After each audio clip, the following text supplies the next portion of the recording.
Okay. Oh boy, hang on a second. Move that out of the way.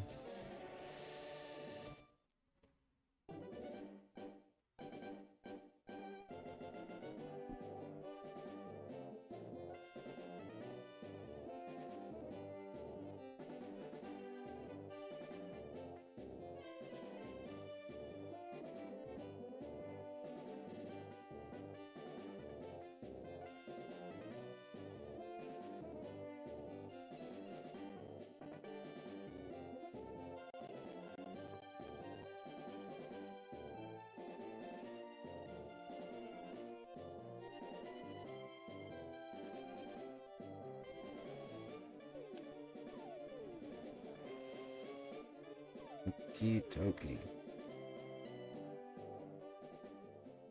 Well, it looks like we're here. Just need to... Oh, whoops. Do a quick control change. Because we don't want these to be the same button.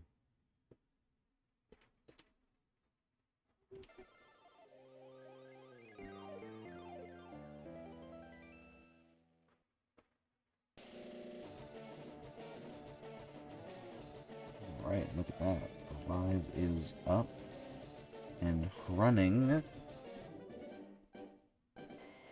Welcome back for some more Professor Oak Challenge in Pokemon Leaf Green version. Very excited to be back up and running with the stream again. I've been looking forward to coming back. Now, for anyone who isn't caught up and in the aware and up to date, we have been going through the trouble that is Mount Moon, but we finally did it. We got all the moonstones necessary, literally right before the stream was set to end, and we were able to rapidly fill out our Pokedex. So we're going to take a quick look at the box here. Keep forgetting I can't run inside. Gotta love that QOL from Gen 4. But yeah, if you look in the box, we're looking a lot better. Obviously, like everything that we could have had pre-Brock, and then now we've got a lot of the pre-Misty evolutions done. Very excited. I actually got this one before we even went into Mount Moon, which I think was really funny. I was not expecting to get it that quick, but I was grinding to get that Nidoran male. I was like, I'm going to keep getting at this until I get a Nidoran male. And it got to the point where I was confident in Magikarp's tackle enough to actively use it in fights. So I wasn't even like switch trained to get the experience, for anyone who recalls. So yeah, and that's how we're looking there. In the party, we'll do a quick little checkup on that as well.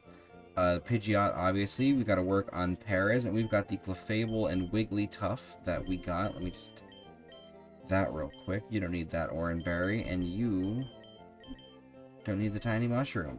Very nice. We're going to put these two in the box, and we're going to keep working on Perez, but actually, real quick, we are not going to deposit Wigglytuff just yet. I do have something that I need to use Wigglytuff for, so we're going to put Clefable away. Then what we are actually going to do here is we are going to switch Perez into the front slot. And we are going to do some good old-fashioned switch training. Who doesn't love that? We're going to do a little bit of that here on the Nugget Bridge so we can get Perez's level up. Also, let me see. I don't know if I did this. I can't remember if I did this last week or not. If I got the rare candy that is out here. I believe it's this spot. Yep, okay. So that's one extra rare candy. That'll help in the end game portion. I did save my rare candies, right? Yeah, okay. So I haven't used the other rare candy. What we're going to do is we're going to come up here on Nugget Bridge. Boom, we have a rival fight. Gotta fight Gary. Yo, Retro. Alright.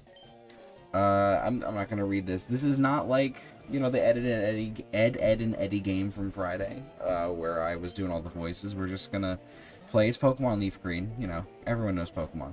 Alright, so we have Perez in a very bad matchup. Thankfully, we have a much better matchup to switch into. We are going to throw the fast forward on. No PP.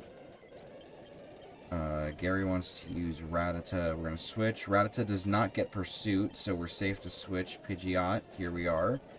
Quick Attack doesn't do anything. Perez to level 9. Charmander. Alright, we're going to switch. That should be a Charmeleon by now. You are holding yourself back, hermano. Alright, and Abra, this thing just knows Teleport. So I can honestly just stay in. Get the full experience, yeah. That's good. Alright. Blah, blah, blah. Bill, give me the VS Seeker. Fame Checker. Sorry. VS Seeker is in Vermilion City. Alright, we are going to go up the Nugget Bridge, and we're just going to do some good old-fashioned switching around where we have to. Stun Spore where we can. Ain't nothing like some good old-fashioned bug-on-bug action. Keeping for the Weedle. Stun Spore. Ooh. Not ideal. What a shame. What a shame. Alright, we're going to switch to Perez. Perez is going to get hurt by the poison. We're going to switch to Pidgeot. Metapod's going to harden, and we're going to wing attack. Boom, dead. Wonderful. Kakuna, same deal.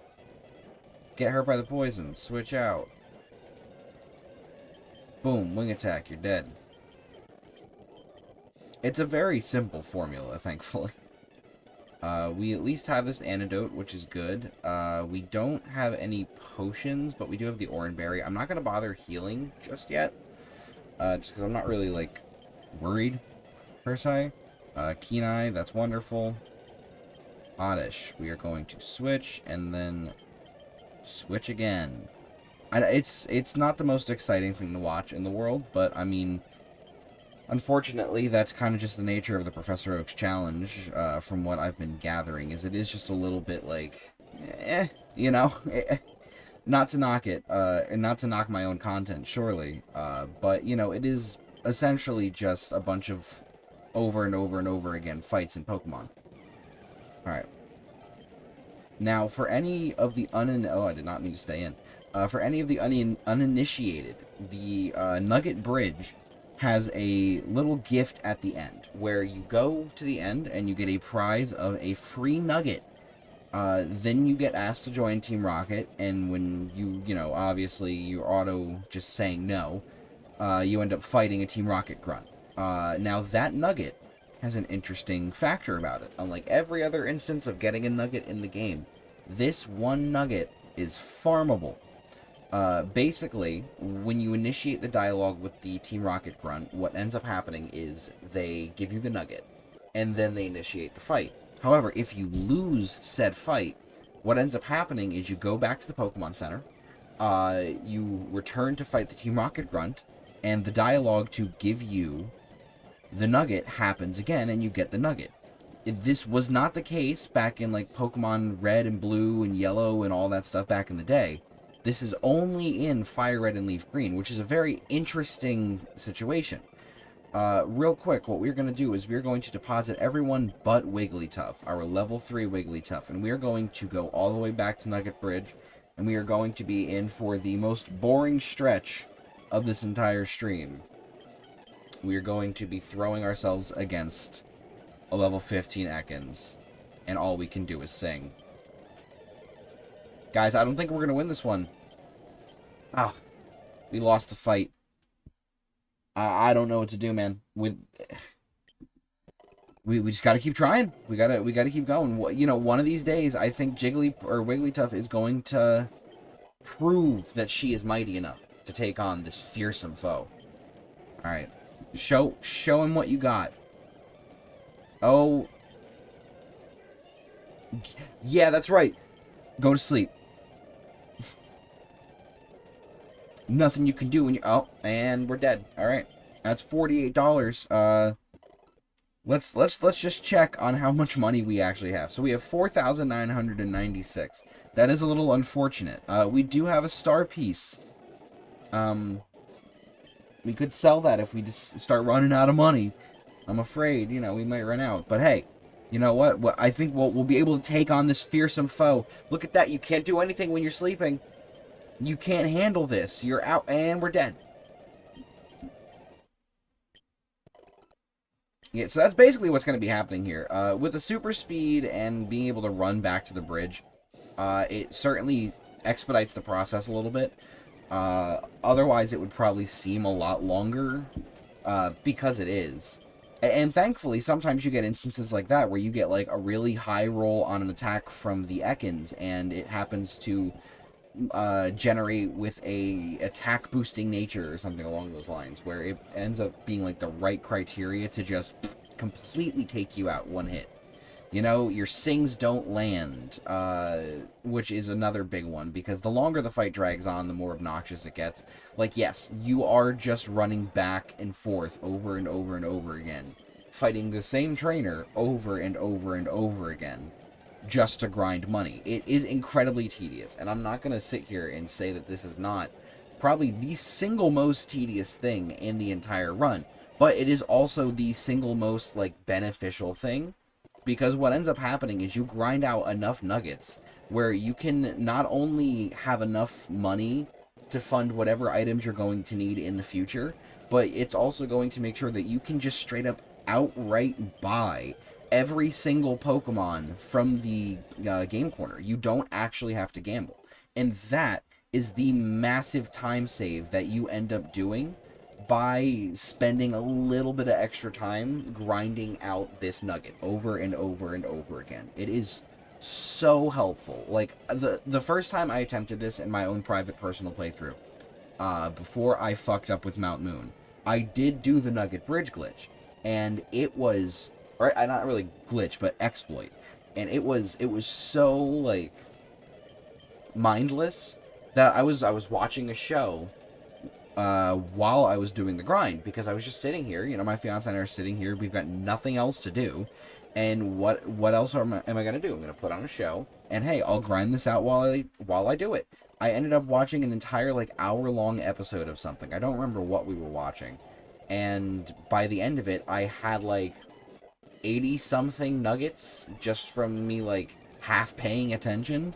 It was so worth it. Like, obviously we're not going to spend a full hour grinding here, but I think it's also going to be more, like, successful because of the fact that, A, you know, I am actively paying attention to what I'm doing here. I'm trying to get it done as fast as possible. But B, the super speed runs better on my computer over my phone, which is also, like, a little added bonus. And aside from that one fight a few, like, moments ago, like, we're doing pretty good in terms of damage RNG output. Or RNG damage output. Blech, I'm, like, vomiting over my words here. We're getting a bit luckier, I should say. That's not as lucky. I got a snap 4 minutes ago that never came through. Love that.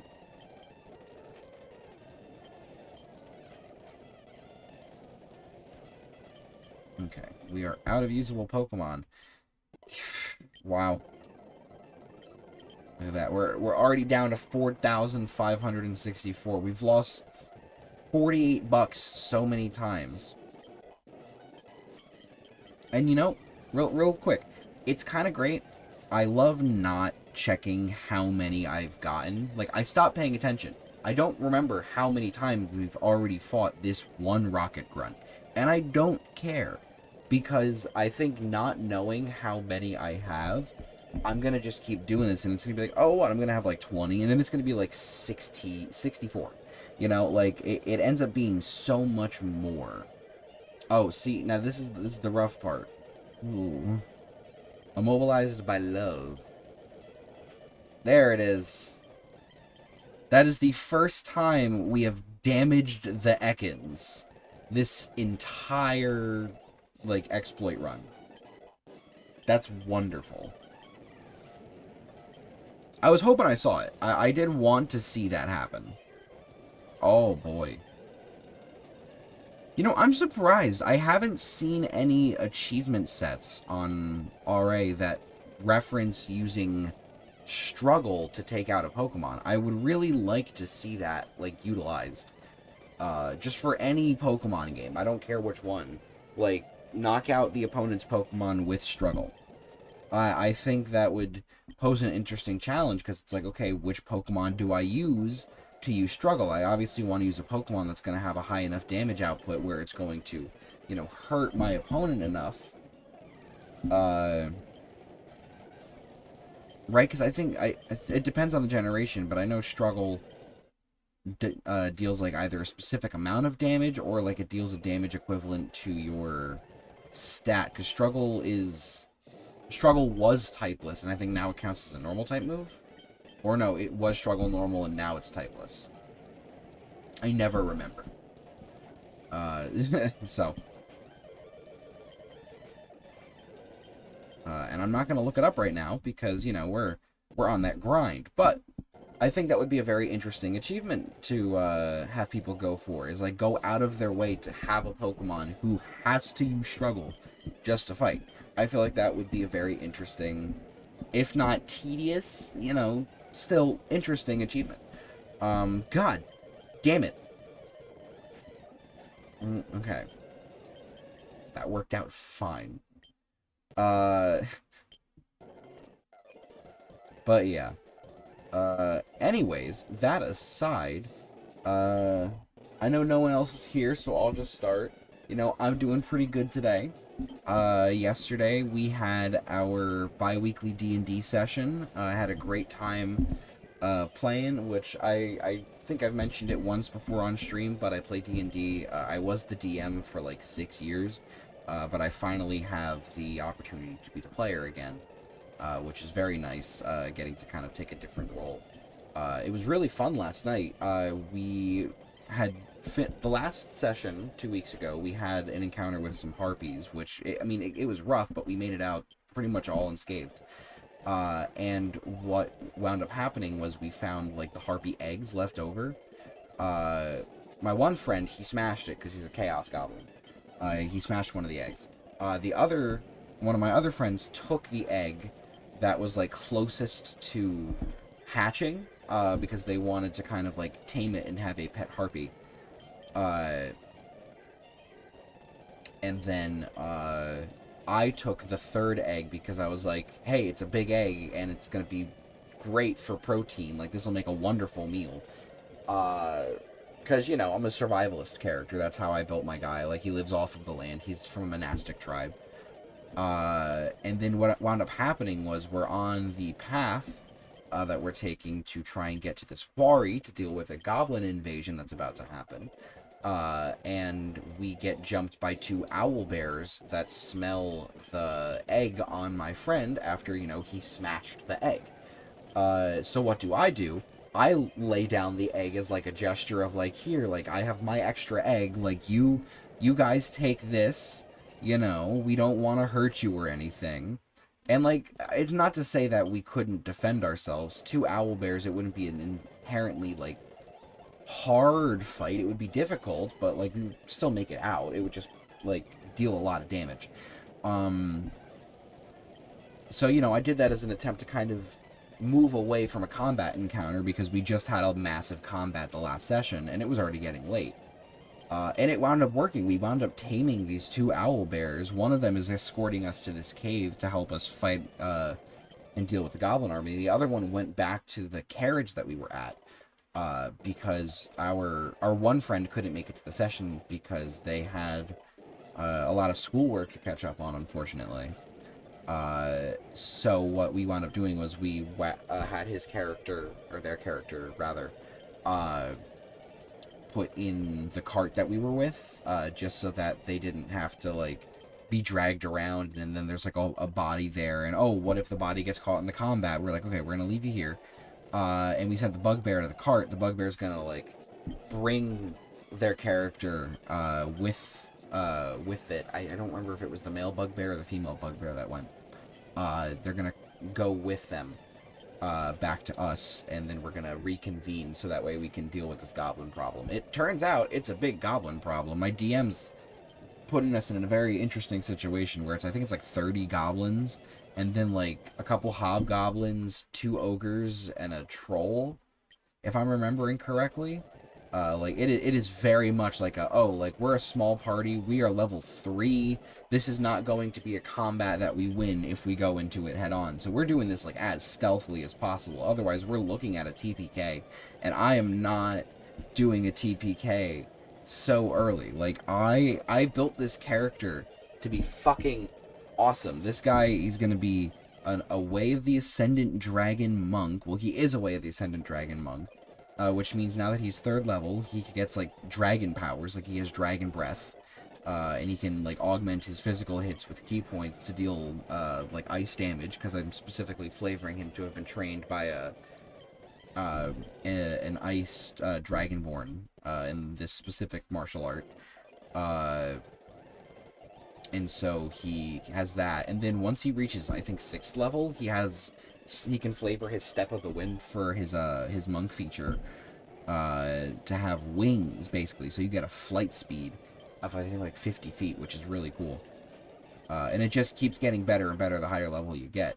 Especially because, like, with Monk, I want to make this guy, like, just the friend to all. He's a neutral good character, so he's just a big lunk of happiness and friendship.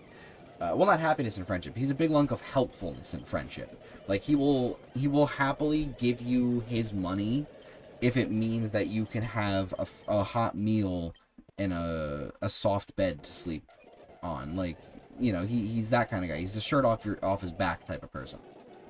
And so what I want to do is I want to make him, like, able to commune with everybody. And thankfully at, I believe, like, 11th level for monks, they gain access to an ability that lets them basically understand every single language, and they can also speak, read, and write that language. And that's any spoken language whatsoever. It doesn't matter how obscure it is. It could be fucking abyssal or, like, celestial or something. But you would be able to speak it fluently and have a conversation with anyone else who can. And then what I'm doing is I'm going to take 3 levels in Ranger, which that's a little bit of giving me a little bit of passive healing, because I can get Goodberry, which would be an interesting thing to have. But what I really want from it is Speak with Animal, which is going to go absolutely crazy, because then there will be absolutely no barrier between the conversations I can have with anybody. I will be able to commune with the animal life of the forest as much as I will the giants that are slumbering inside a mountain. Like, it's going to be absolutely insane, the type of stuff I can pull off if I can get the chance to pull it off. I am so looking forward to this. Oh, and my breath attack, I forgot to mention this, uses my martial arts die, and then it gets augmented at, I believe, 11th level, to be 3 martial arts die. It's 2 martial arts die at first, and then 3 martial arts die later. What I'm able to do is use that martial arts die, roll it 2 to 3 times, depending on which level I am. And then, depending on my level, it will be either a D4 or all the way up to a D10. Which means that for one of my attacks, because monks get a lot of attacks, for one of my attacks, I can replace it with this breath attack that can do upwards of 30 damage. And 30 frost damage, very specifically. Like, it is janky as fuck. And I am so excited to be able to pull it off eventually. Like, it's a possibility. And it's a dex save, too. So it's not roll to hit. It is roll to dodge. And either way, you're taking damage. Unless it's like a nat 20 dex save. I'm kind of geeking out about D&D. I know no one's here to hear me fucking go Spurg mode, but I'm here doing it. Did I really miss another? I did miss another snap from...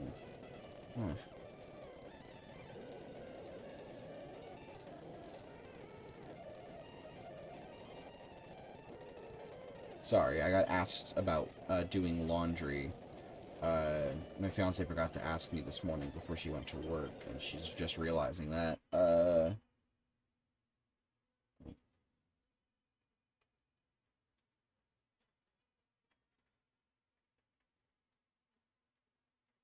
Alright, so I am going to take a breather from the stream. I'm not going to do that immediately. Obviously, I want to be able to keep going. But I am going to do that in a bit. We're going to do this a handful more times. See what progress point we're at, and then I'm going to start on doing some laundry. Just because I want to be able to contribute and help my fiance while she's at work right now. Because she has a lot of laundry that she has to get through, and, you know, she never has the time to do all of it, and so it's only fair that I help her out when she, you know, isn't here to do it herself. I always say, like, I can help. Do you want me to do laundry when you're at home? And she's always like, no, I'll do it, because she has all sorts of different types of laundry. She has to separate, like, her hang dry out, and then she does, like, different washes for her whites and her delicates and stuff like that. So she wants to make sure, like, everything is going in the exact right place. But, you know, she separated everything, and not to say that I can't learn how to do it, because I definitely do, you know, try my best. But sometimes, like, I misremember things, or, like, she gets new things, and I'm unsure of where they go, and so her and I kind of both agreed, like, if it's not separated, I'm not going to touch it, like, unless I know for a fact, like, okay, like, this, a specific thing, this goes with this, you know. I have a tendency to be a little, like, slow on the upkeep. I'm going to admit, like, I am not the brightest bulb in the box when I always need to be. I am not saying I'm stupid, because I definitely am not, like, a complete idiot, but I, like, have issue with retention on certain things, which is really unfortunate, and I don't like that, because I wish that I could replace, like, say, the fact that I know, like, how to name every single Pokemon. If you gave me the time, I could name every single Pokemon that exists. And that's not, like, that's not a brag. That's like, oh. Like, I wish I could say that knowledge was something else. Or, like, there was, oh, no, that's not nerdy enough. I was gonna say, when I 100%ed Super Mario 3D Land on the 3DS, but that's not nearly as dorky as it, initially sounded in my head. Well, you get the gist of it. You know, I'd rather have my knowledge allocated elsewhere, but unfortunately my brain has elected these things as what are important to, like, retain and hold on to. And, like, all the useless facts, like, I could talk so long about Kingdom Hearts, it's not even funny. I have so many things to say about every single game. I am, while not, like, legitimately 100% on board with it, I am fully in the camp of, like, it would be incredibly funny if, fucking, oh my god. Why am I losing his name right now? No, this is horrible. It's always when I need to know something that I don't know it. And that's the most unfortunate point. Oh my god.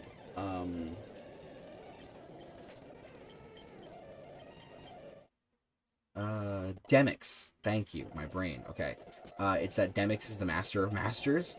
It's such a funny theory. Like, the fact that there's even remotely enough evidence to have a theory in the first place is what makes it so funny to me.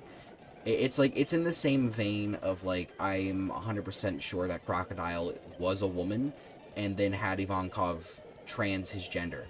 Like, I'm fully for that. I also jokingly am like, Croco Mom. Not to get on a full separate tangent, but that's only in, like, the joke context. I don't actually think Crocodile is Luffy's mother.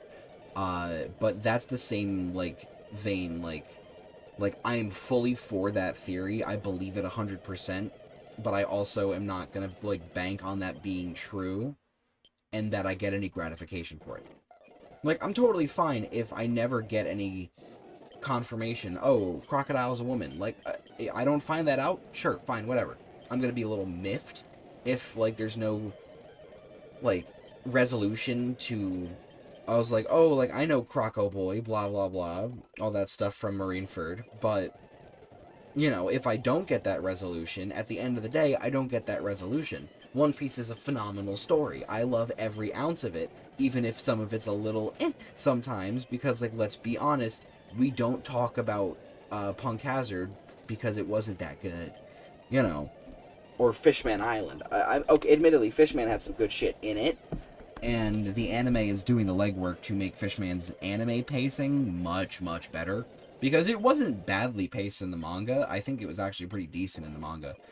The anime just wasn't it. Man, I've gone so far off on a tangent.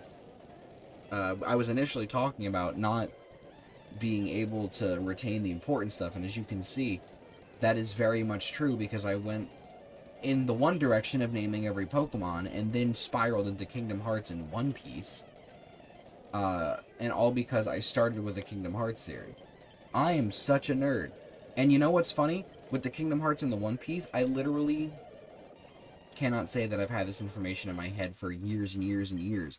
Like, it's been a couple years at this point, but I did not get introduced to Kingdom Hearts proper, or One Piece properly, until my fiance and I started hanging out.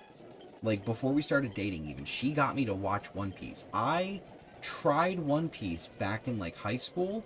I dropped it during Syrup Village. Like, I was like, this is so boring. Like, I could not get through it. I hated it. I was so anti-everything about One Piece for that bit of time. Would I like to join Team Rocket? I'm okay on that. I think I'm good. But yeah, like, I was so anti-One Piece. I thought it was kind of mid, and I was like, it's too long, no one could get into it. And then she got me back into it. I was like, alright, like, I'll watch it with you. And then we kept watching it, and we kept watching it, and it just kept getting better and better and better. And, like, I remember, the one thing I remember liking about One Piece, and it wasn't even me, like, liking One Piece. It was, like, me, whenever we would be at my dad's house, I would sleep on the couch, because he had the pull-out couch, and I would just sleep with the TV on, and it would always be on, oh yeah, I love anime. It would always be on a Saturday, so there would be Toonami. And it would have One Piece, and it was doing the Water 7 and Enies Lobby arc, which introduced my favorite One Piece character of all time, Cyborg Frankie. So super, a cyborg powered by cola, like, fucking so awesome. Love him to death. But that was, like, the only thing I really, like, retained from One Piece. What anime was that, by the way? Just so I know. But yeah, I can thank my love of One Piece from my fiance. Like, I would not have gotten so invested into it if it weren't for her, because I wound up liking it so much. Like, we kept taking breaks watching the anime. I was like, okay, you know what? I have to go and read this manga. One Punch Man! Yes, Saitama! I watched the first season when it was airing, but I never watched anything into season 2. Not to say it was bad or anything. I never got back into it. There's a couple anime where, like, I only watched the first season. Like Attack on Titan, I watched the first season of that when it was on Netflix. Now, I don't know if I want to pick it up, because I know that the ending is bad, and I'm kind of like, like, I'm okay on that. If I know it's going to be bad, that's why I'm not going to watch Game of Thrones, because, like, why am I going to watch something if I know I'm not going to enjoy it? I'm going to kill myself with struggle. Oh no! Bite one out! How about that? I didn't even get to struggle on that one. I'm doing pretty good. Doing pretty good. I had my, I was talking about it before. I had my bi-weekly D&D stream, D&D session with my friends yesterday, which was super fun. We get together every other week. And my brother actually came over in the midst of it, too. So that was fun to hang out with him for a bit. Dungeons & Dragons? Tabletop roleplay. We play, every other Monday with each other. It used to be, what's it called? It used to be where I was the dungeon master, like, I ran the game. Are you missing out? You're not familiar with Dungeons & Dragons at all? Just to make sure I'm reading that correctly.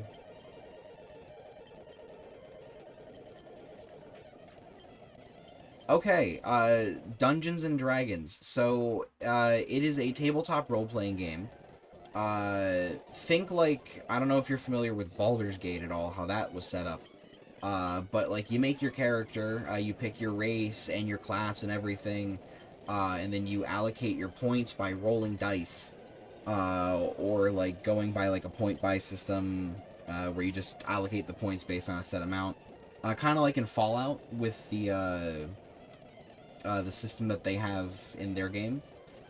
Uh, it is. It's a tabletop RPG, TTRPG, and like you roll dice, and it's pretty much like a theater of the mind type thing. Like you can have character minis and like table maps and stuff. My DM did get us that stuff. Little like character models of our guys. So like we all have our own unique characters. Mine is pretty cool looking too. My one friend has like the coolest one. They have this like huge whip that goes all the way around. It's really fun.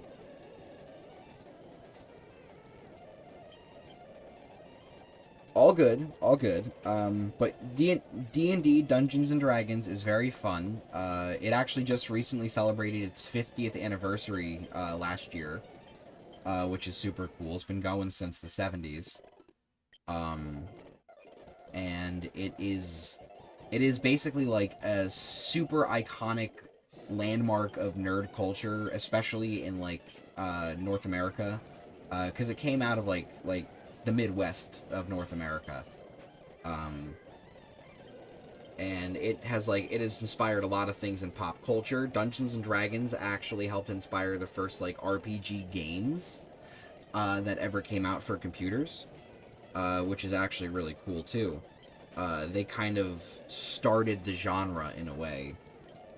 Like, there were certain things that were similar to RPGs that already existed before Dungeons & Dragons, but Dungeons & Dragons was kind of, like, the really big one that blew up and got everyone into, like, the high fantasy setting. Uh, like outside of, like, people who read Lord of the Rings or The Hobbit, you know? Uh, very, very interesting game. And it can be whatever you want. You're not limited to just like, oh, like I'm a knight and I'm fighting goblins and a dragon is at the end of this dungeon. Like there's all sorts of things you can do with D&D. That you can add basically anything you want. People have made supplement material for Dungeons and Dragons that works off of the framework of like the mechanics of the game. And they've added stuff from everything from like an entire Pokemon Dungeons and Dragons 5th edition creation. Someone made Dungeons and Dragons Dragon Ball, and they've done One Piece, and they've done all sorts of other video games. You could theoretically add Celadon City into D&D, yes. I actually was briefly running a Pokemon campaign before it kind of fell apart because the mechanics were a little clunky. And so my friend and I were going to rework the mechanics for certain things like combat and captures, but we wound up not getting together and doing that, and the campaign just fizzled. But it did take place in the Kanto region. There was actually like a campaign that was started by the people that made the Pokemon 5th edition like campaigns setup, but they got a cease and desist from Nintendo. And the Pokemon Company, so they weren't allowed to continue any further. So what I was going to do was I was actually going to implement my own custom region that the characters go to after a certain point, because they only had up to a certain point created, like, already. So I made my own region, and I, like, created the environments for it. I started creating cities. I even made a couple custom Pokemon that were regional variants. I didn't make any, like, inherently new ones, outside of their evolutions. Like, I made a regional Wingull that was a flying dark type, and they would kind of, like bully sailors and stuff, and it would evolve into a, closer to, like, a more, like, bipedal, pelican, that would, like to sink ships. I called it Gullumbridge. It was like a big, like pelican type gull. That was a dark, like a flying dark type. And then I did a regional Patrat that was a flying squirrel that was fairy type. And it had a regional evolution that was not a Patrat, or not a Patrat, what's it? Not a Watchog, it was something else. Oh, Galumbridge is definitely not a silly little goofball. Galumbridge is a I'm going to burn your house down type of person. just goofing, just goofing, you know, burning your house down. And then I made a regional Sharpedo, which was really cool. Carvana would stay exactly the same. But the Sharpedo would evolve into a water ghost type, and it was actually because the Sharpedo had been overhunted in the area, because there were apparently, like, a history of Sharpedo attacks. And so the Sharpedo got hunted to near extinction. And the ghosts of the Sharpedo that were left behind kind of, like, came back to haunt the waters.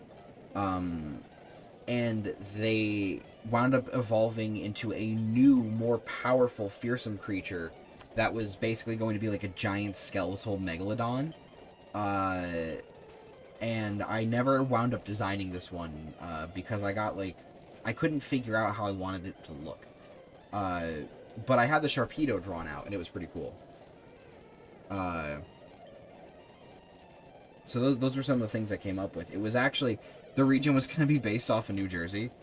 And it was going to be, like, just south of Unova. And there would actually be, like, a ferry that could take you to the island where you get Victini, Liberty Island.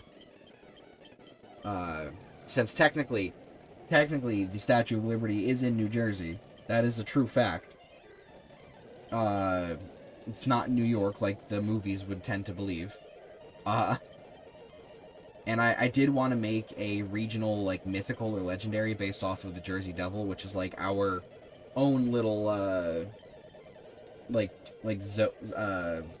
are they? Cryptid? Cryptid, I think, is the term.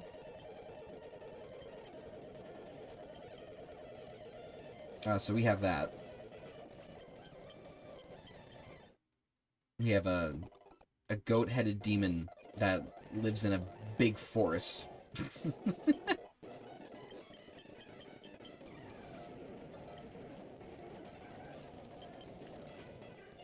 Oh my goodness. It is 1:35. I think now is a good time for me to start doing the laundry. I told my fiance that I would take care of it.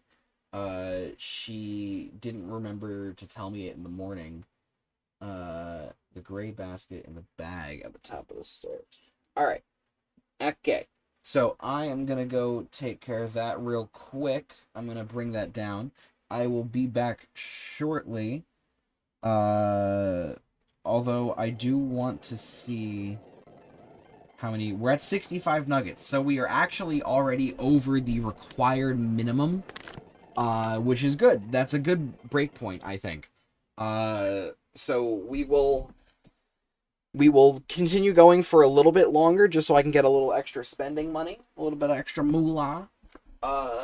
And then we will get started on the remaining captures and evolutions for the area, and then we're going to kick Misty's ass.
Hark, I return.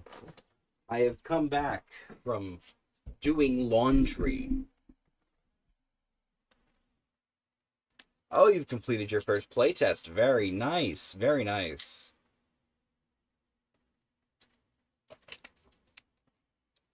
You know, I was actually going to ask, how does one go about getting involved in the playtester?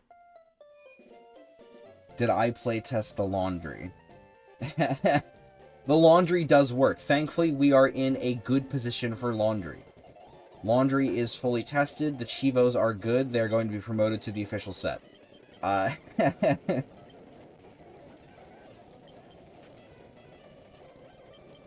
no, I'm interested in the playtest stuff. I think that could be a fun thing to do.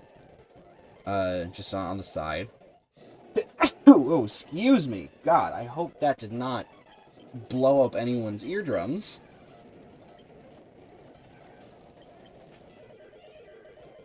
I tried to move away from the microphone.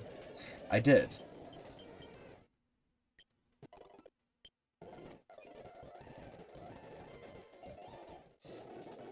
Alright. So, we are probably not going to do this for much longer.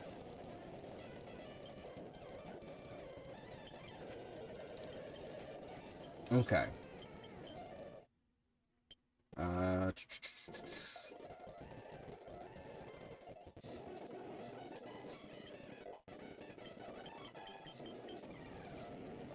I'm sure there's, like, certain requirements for it, so I'm not assuming I'd be able to do it, like, immediately. For the playtest. Or, like, you have to get specifically invited by a dev or something like that. Obviously, I'm not too, like, worried if I can't just immediately start doing it. Just something interesting.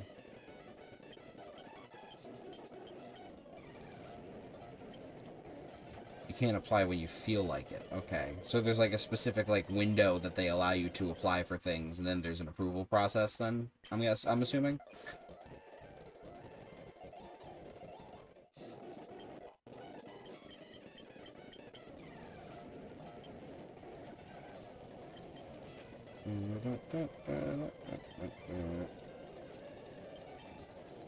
Come on, thank you. Stop being in love for 2 seconds so you can kill my giant puff ball.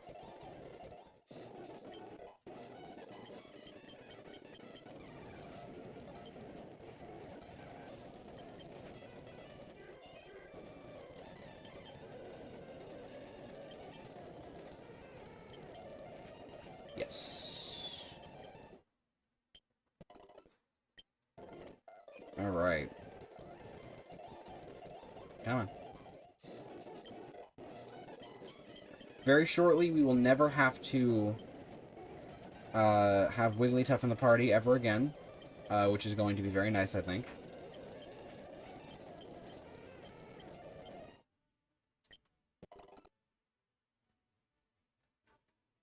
Ooh, Gesundheit. Jeez. In the Discord. Okay, so then that there is inherently the problem. I do not use Discord, so I will likely never become a playtester. Oh my god. It must be dusty in here. You know, I'm very much like anti-social media.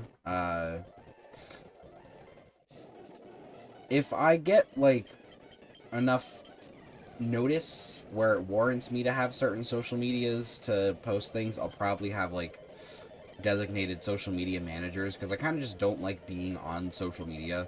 It's bad for my mental health personally. Like I get too argumentative online and all that stupid shit. So I'd likely never actually interact with people over the internet. Outside of like the stream setting.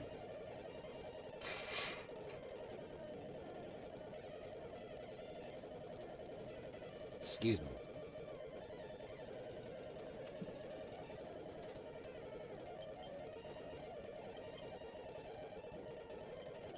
I have talked to, like, my fiance, said she'd help me, like, run a Twitter if I ever wanted to do that.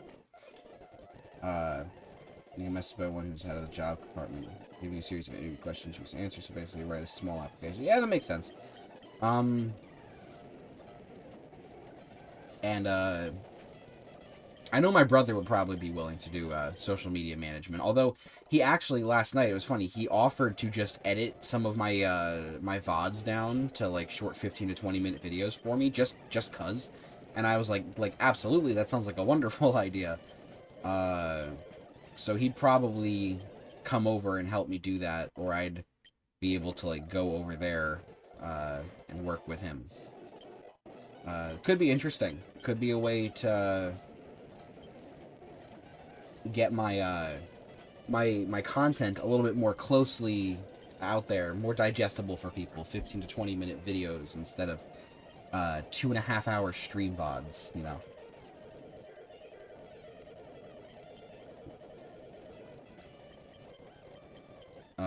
So that'd be cool. And I figured he could also show me how to edit stuff too, so that way I can also do it myself. I do eventually want to be able to do, like, YouTube Shorts content as well. Like, obviously, I posted my one YouTube short that was just kind of like a joke, fuck around, haha. But I do want to make my own shorts for this kind of content, and, like, maybe just do, like, small little videos talking about achievements, or, like, quick reviews of achievement sets. Or, like, maybe, like very, very small, like, quick achievement things. Like, the Elmo's ABCs and Elmo's 1-2-3s on the Game Boy Color. Those ones, fucking, like, baby easy. I had them both mastered on my first account. Right now, I only have the ABCs mastered on here. Because I don't feel like doing the speedrunning achievement right now. I'm like, whatever. But, like, those could be good for YouTube Shorts. Because it's, what, like, 6, 7 achievements maximum? Across both of them. So...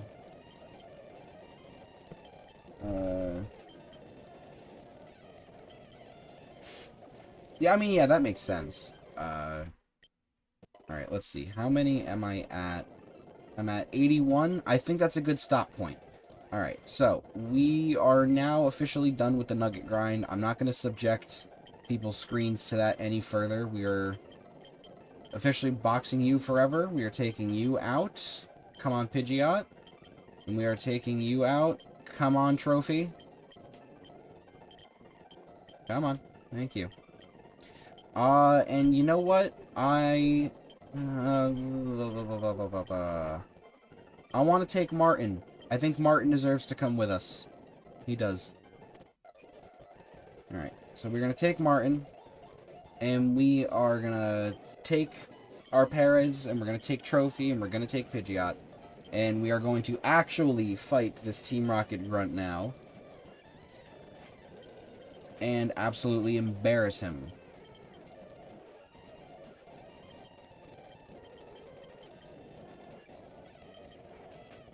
Now, I'm not going to sell the nuggets quite yet. Just because I can still, you know, get a little bit of a... oh, jeez. I can still get more money, like, overall. So I'm gonna hold off. Also, we are definitely gonna just... yeah. That's likely to happen continuously, trying to catch that Abra. Yeah, we're gonna build up as much money as possible. Writing team events, team code reviewer, etc., etc. I have considered the notion of maybe one day writing, like, a guide for an achievement set that don't, for ones that don't have any. I think it could be interesting. I can't use Stun Spore on you, but oh no, I can't use Poison Powder on you either, shit. Do that. Do that. And Pokeball. Alright, that's Bellsprout. Achievement get. You're not gonna name the Bellsprout. We are, however, gonna keep looking for a Abra. Yes. Get in the ball. Stay in the ball. Fuck. Alright, this is gonna be fun. This is gonna be a real blast.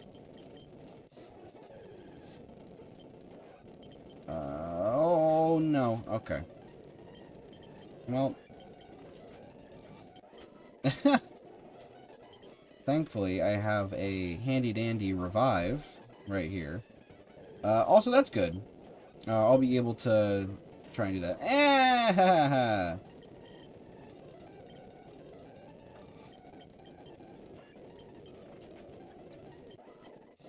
Reminds you of why you prefer Fire Red. Oh, Bellsprout over Oddish. I'm assuming. You prefer Oddish over Bellsprout, rather.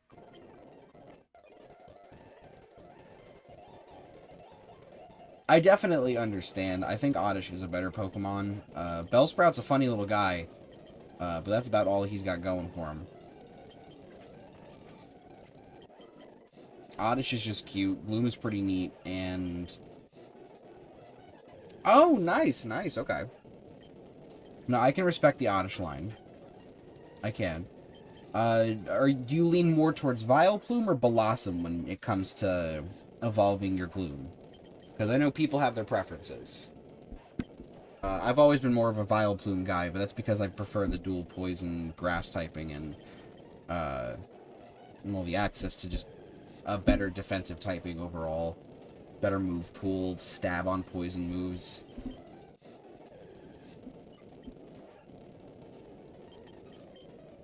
See, you're definitely not the only person whose favorite is Blossom, because I've met people who also really like Blossom.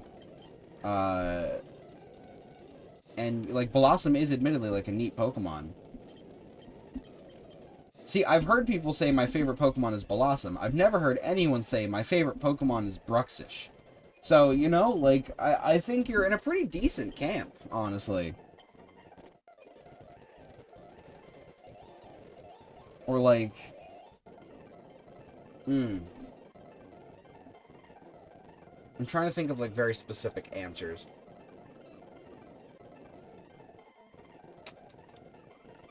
I've never heard anyone that says that their favorite Pokemon is Glimmet from Scarlet and Violet. Not one.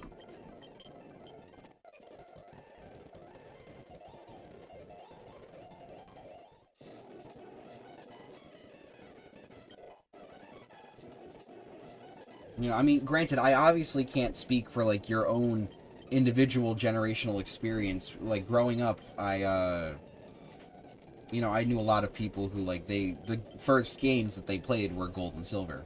That was kind of like the era that I grew up around. So I got a lot of experience from those type of people who were, like, really big fans of Blossom and all, like, the Gen 2 Pokemon of the day. You know, probably, like, 2 or 3 at least. Minimum, you know.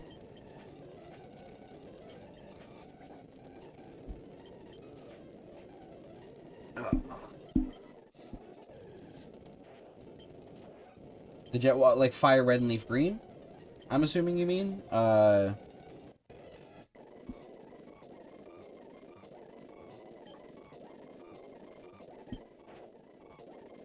we got the Abra. Nice, nice. My first was Gold, followed by Sapphire and then Leaf Green, is when I got that.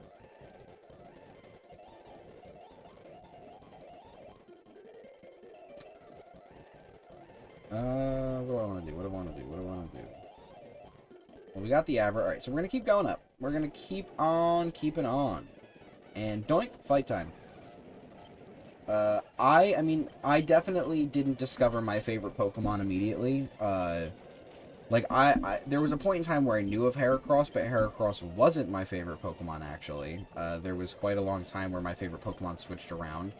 When I was, like, real young, my favorite Pokemon was Charizard, but that's because I had the Pokemon anime, and so I just saw this really cool dragon. And then when the 5th Pokemon movie... Not 5th. I don't know why I said 5th. I don't remember the exact number, but when Lucario and the Mystery of Mew came out, I was super enamored by that movie. And Lucario became my, like, absolute #1 favorite Pokemon at the time. And then, after that, I want to say there was, like, a brief period where it was Umbreon. I don't know why I didn't switch out.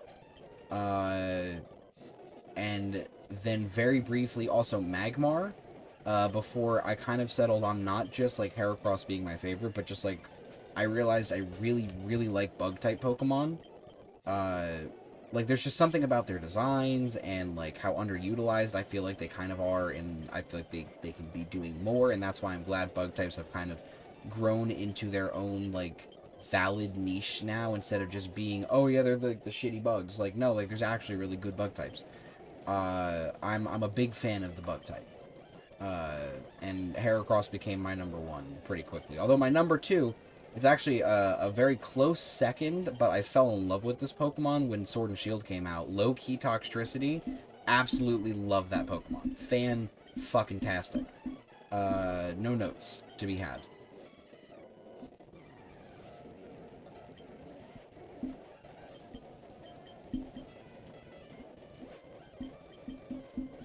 Yeah, I'm a sucker for that one. I used to play Monobug a lot back in Pixelmon. Oh, Pixelmon. Unfortunately, I've never had a computer strong enough to run, like, modded Minecraft. Which is really unfortunate because I've always wanted to. The closest I've ever had is, like, I had friends whose houses I could go to that had modded Minecraft. And could do all that fun stuff. I mean, like I've mentioned, I'm currently streaming on a Lenovo ThinkPad, which is far from the most technologically advanced and high-powered gaming system in the world.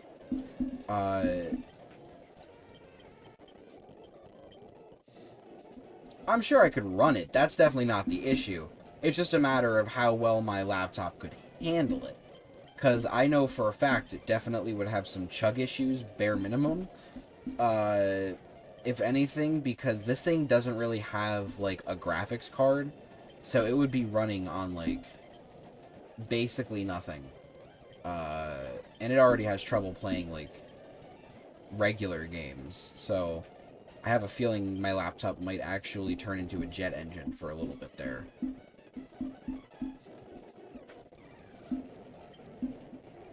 I do one day hope to upgrade my hardware. That is definitely on the list of things to do should YouTube ever become more viable, or should my other money income become more, like, reliable again. You know, I would very much like to upgrade all my stuff. I have been desperately wanting a PS5 since the PS5 came out, and now the Switch 2 is coming out, and, like, I definitely can't get that for at least another couple years. You know, so that's fun. Yeah. Yep, that's pretty much it. So now I'm gonna stick with my Lenovo ThinkPad and my OLED Switch.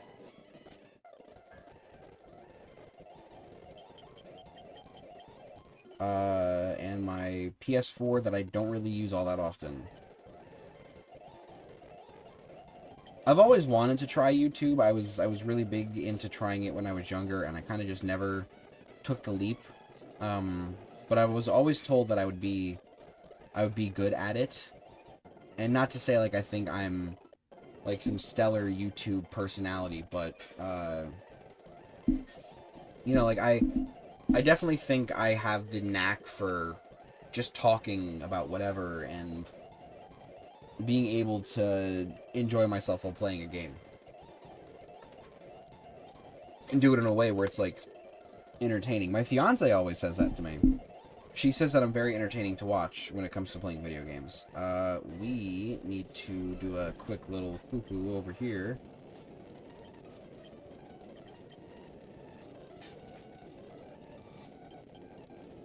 Hey, that's your call, you know?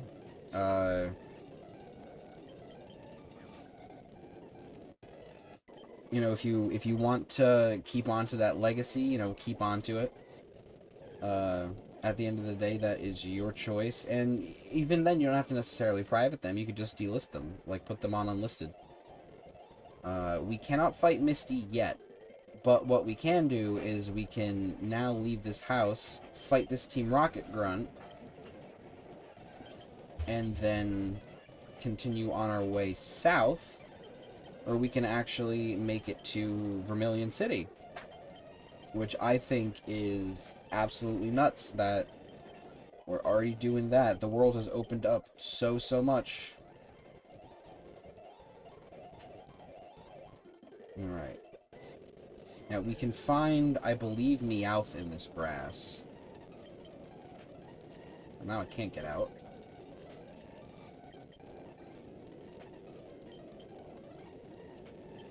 That's pretty cool. Well, thank you for the belief and faith. I'm sure I will get there one day, but for now, you know, I'm at my 12, and I'm having a good time while I'm here, and I think that's really all that matters, is that I am enjoying myself on this journey. You know, it is about the journey, after all. It is not about the destination. Like, yeah, the destination is always something to strive for, but I think it's cool that, like, I get to experience the ride along the way. As kind of hippie as that sounds, you know? And there is the Meowth that I'm looking for. The April Fool's Pokemon hack? I am not familiar. You'll have to elaborate on that one. Alright, so we got the Meowth. We can now carry on down. She wants a Nidoran female for a Nidoran male.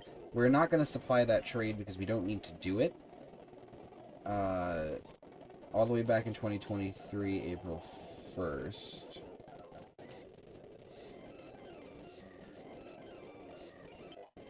Forum post appeared on the main page. Okay. I have not been on RetroAchievements for that long, so that is likely why I am not familiar with that. Because my account, this specific account, has only existed since November of last year, and my first account only existed in, I think, the spring of last year. But I would definitely love to do an April Fool's Pokemon thing if I ever get to experience that. That would be a fun stream, probably. I can probably go back and look it up.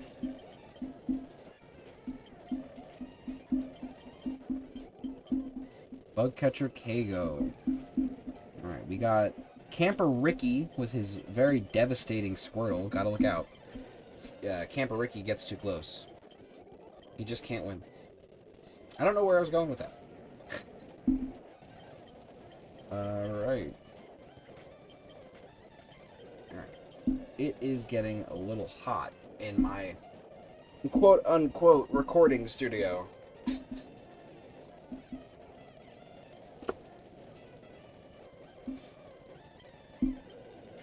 I was wearing a hoodie for some godforsaken reason, so I had to take off the hoodie.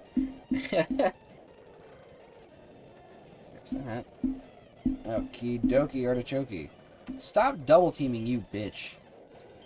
People were allowed to redesign a Pokemon of their choice from the first 3 generations. It would then be implemented into a hack and then be released as a set, basically a POC easy mode. Ooh, that actually sounds like a really fun time. I will definitely stream that once that comes out. Are you kidding me? Holy shit. I love that idea. Stop hurting yourself, you dummy. You dummy. You absolute fool. You buffoon. Thank you. Alrighty. I'm almost at level 19. That's exciting. Very nice. Very nice, my wife. Oh. Don't want to do that.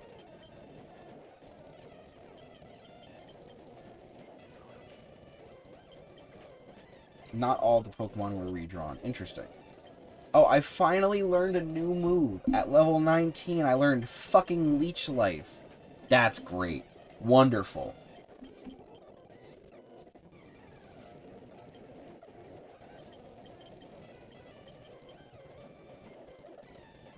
Oh, that's pretty cool. Redesigning 3 Pokemon. Well, I look forward to eventually seeing those Pokemon in-game, whatever they may be. I did not mean to stay out and running away. Can I guess them? Well, it's from the first 3 generations. You said your favorite is Blossom, so it'd be cool if you got to redesign Blossom, but I don't know if you did. Someone might have gotten to it before you. Good question, good question, good question.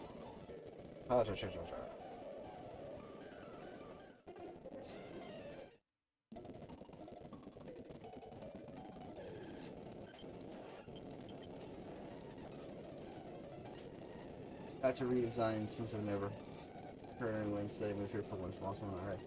Okay. Well, then there you go. So, Blossom, that's one of them. I'm trying to think of what the other ones might be. Are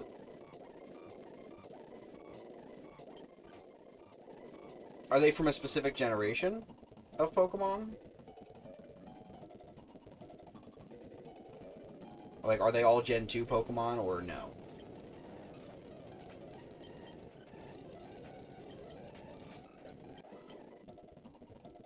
Gen 1 and Gen 3, if that helps. Oh, so you got one from each generation. Okay. That is a really good question. I'm not sure. Not sure what to think.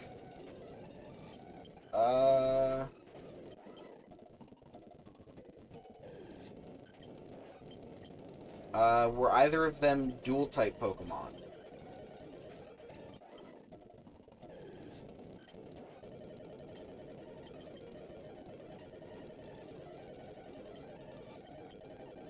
Both were. Okay. Were either of them grass-type?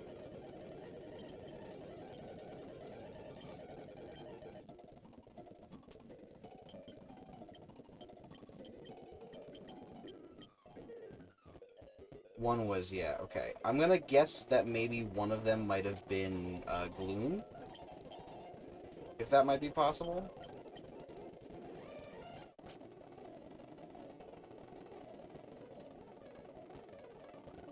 So I'm gonna have to...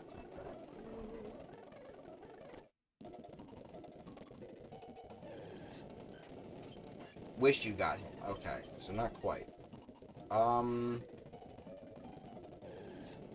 Was it Tangela? That's a grass type not a lot of people think about. And when you said they were both dual types, so it can't be Tangela. But if it's a dual type, that means it's either... It's got to be either Oddish or Vileplume. Or it would have to be in the Bellsprout line or the Bulbasaur line. Ooh, ooh, ooh, ooh, ooh, ooh, ooh.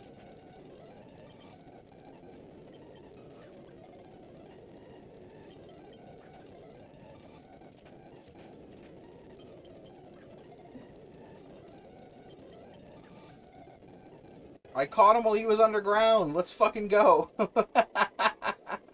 Who needs to evolve Diglett when you can just do that shit? Alright. We're gonna call this guy...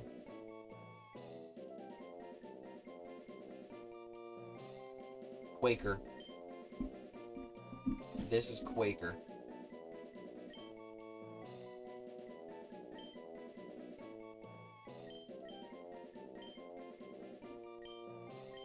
We're going to use Quaker for the Lieutenant Surge fight. That is a must. Oh, wow, another duck. Wow. Alright. That's rare. I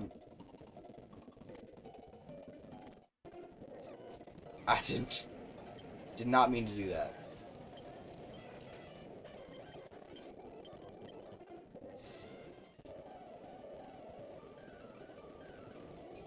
Let me just do that real quick. Okay. Alright.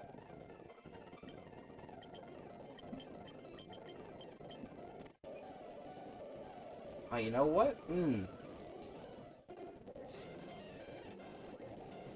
close. So... It's not Gloom, which leads me to believe that it might be Weepinbell or Oddish. My cat is meowing a storm up. Horsey, yeah, we're gonna switch. I don't remember if Paras evolves at level 20 or not.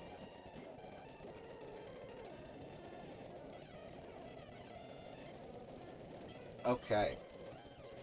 So Oddish is correct. So then the Gen 3 one. Gen 3, it's also a dual type. Trying to think what dual types. Is one of those types water in Gen 3?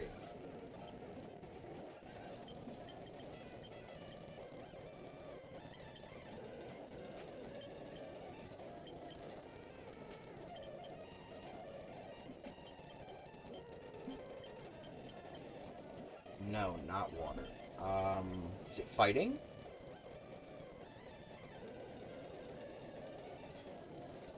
No, because you only do it. No, because it's grass fighting. Never mind. You said it's not grass.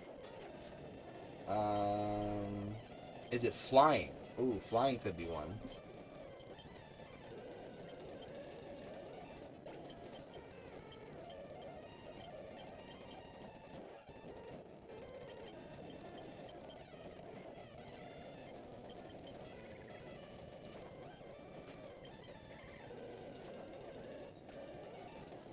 Can't soar through the skies. Is it bug?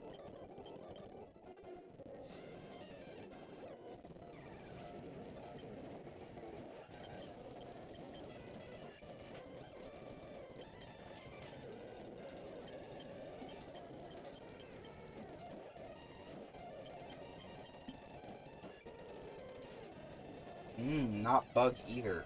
Huh. Taking away my choices here. Huh. Not grass, not bug, not water, not flying, not fighting. Is it steel?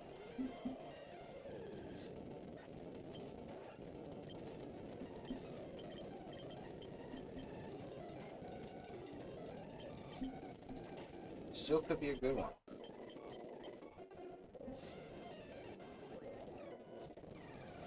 Softer than steel.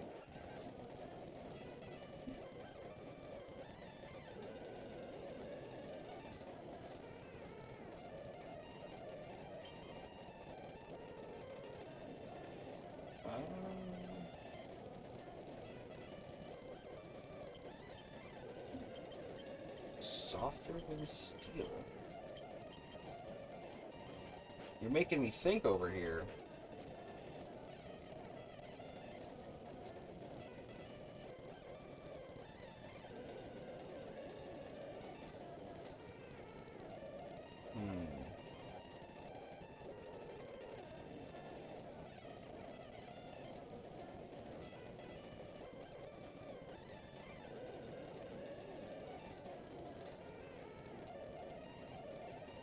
This is tough.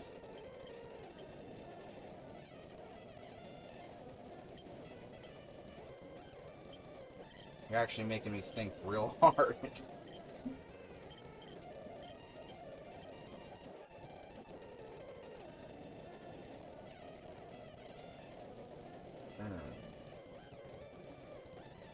No, it can't be poison. Is it ground?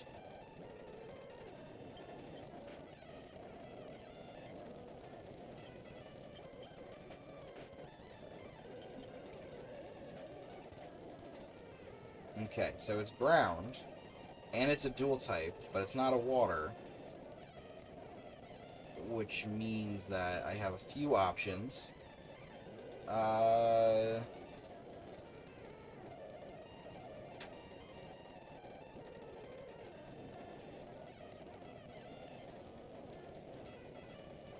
Is the Pokemon used by a gym leader, or like is any part of its evolution line used by a gym leader?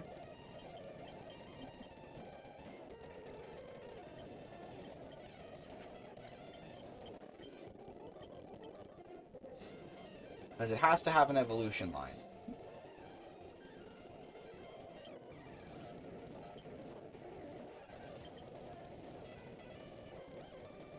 Not really played Gen 3. Okay.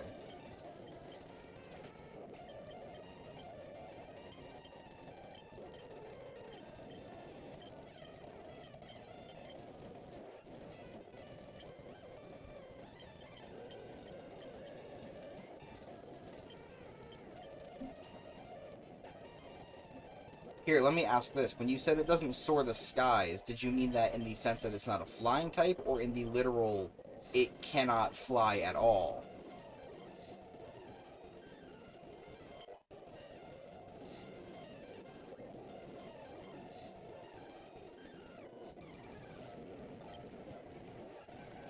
So then it's either Numel or Camerupt.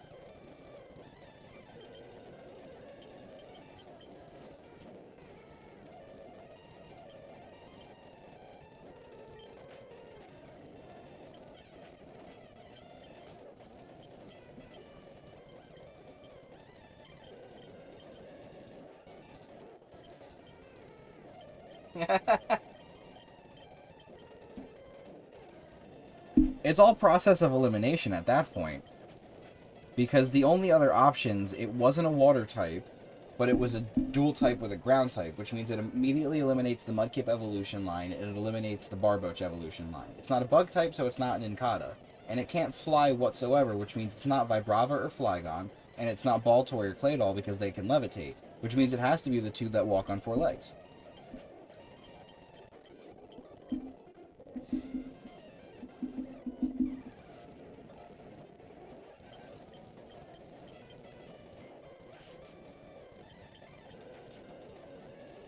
I wouldn't call it amazing. I'm just a nerd. That's really all that boils down to. Now guess between the two. I'm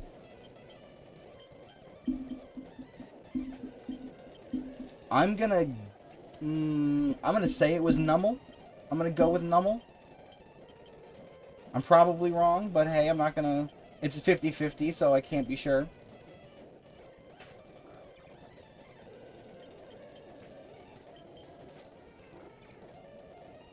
Ah, Camerupts. Okay.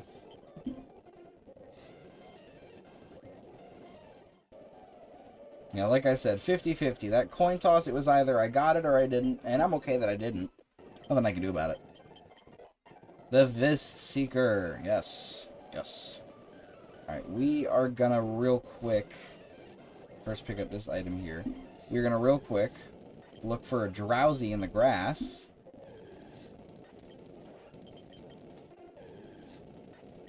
Well, thank you, thank you. Yeah, like I said, I'm a big dork, so I know too much about a bunch of shit that not a lot of people give that much of a shit about. Picked that since it was one of the few left when there were no more artistic people left. No, that makes sense. I get it. See, I wish I had been around during that time, because I probably could have drawn something. I'm not unfamiliar with drawing Pokemon.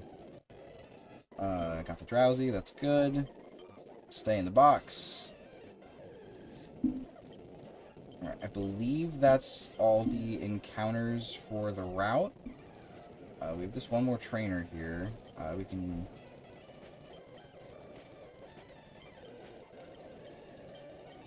Nidorino. Yeah, I'm not, like, a fantastic artist by any stretch, but I definitely think I'm not bad. I'd probably be better if I did it more often. Like, 90% of the people in my life have told me to do forever at this point. But, hey, what are you gonna do? I'm here now.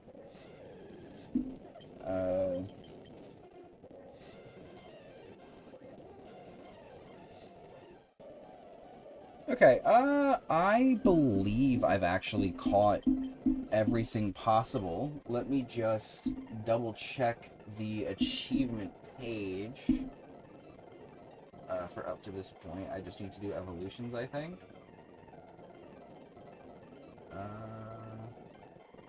Yeah. I have to do evolutions and 2 trades. I got the VS Seeker. What I'm going to do real quick is I'm going to come over to this route, and I'm going to get myself an extra Spearow. Right? Very important. Okay, cool. So we're going to Stun Spore, eat the Peck, switch into Pidgeot, eat the Growl, throw a ball at its head. Bingo. Okay, cool. We are going to have to catch another Abra anyways, so it doesn't matter. We're going back to the Pokemon Center. Get some quick points here. We're going to move. We're going to do this. And we're going to do this. Put the Bellsprout away.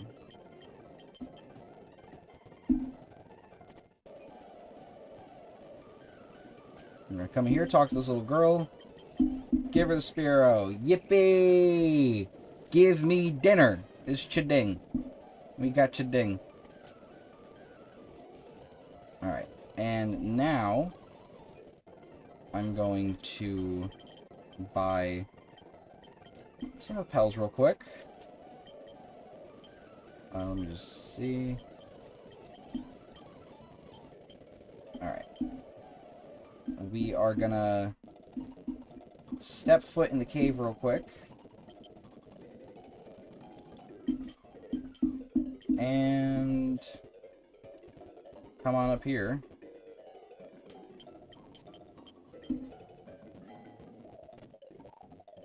Oh, okay. And now we can talk to this kid back here. And now we get our Mr. Mime as well. Very good. Some real quick pointage for the Chivos.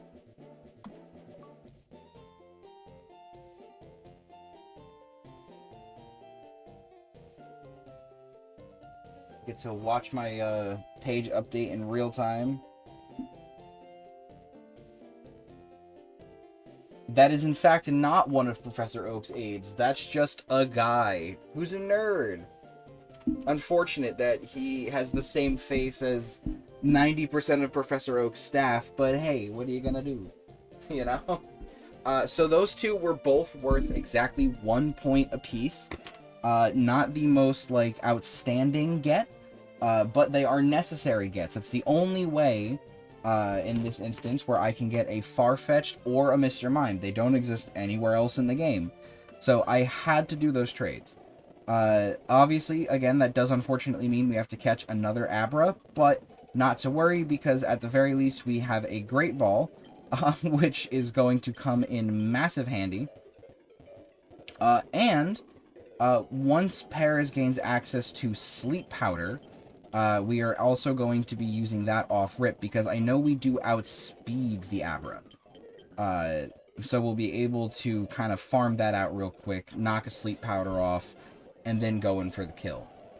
We are going to go heal up real quick, get that part out of the way. We are going to get back to training Paris with some good old-fashioned switch training. Real quick, I think I can actually come over here for something. Or is this just the trade? No, there's this. Yeah, Professor Oak's aid. I have 45. So now I get the item finder. That's not going to be super helpful, but I think there are some things that I can get with the item finder. I'm not sure if I'm actually going to go out of my way to get them. But I wanted to get that out of the way. Little showcase. Boom, we got something. We are going to make our way into the SSN, or if you're a fan of the English Pokemon anime, the Saint Anne, because, you know, gotta have a different name for some reason. This guy just has 2 Growliths, if my memory serves correctly, so we're just going to come in and fuck him up real quick. Yeah. These old gentlemen, Gentleman Thomas. I do say, dear boy, you're attacking me with your big bird instead of fighting me with your little crab thing. My friends, I'm old and grey. And now we get a free bed, so that's nice. You insolent pup, how dare you barge in? So corny. Alright, we got Nidoran Male. I think I am going to switch on this one too, just because I don't want to chance the poison. I can take it on Pidgeot, but, you know, I'd rather not deal with it through a whole fight. Well, actually, no, the bed's right next door. I'll be fine.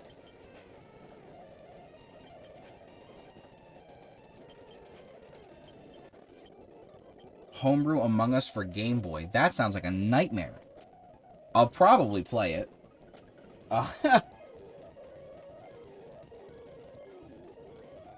What is this?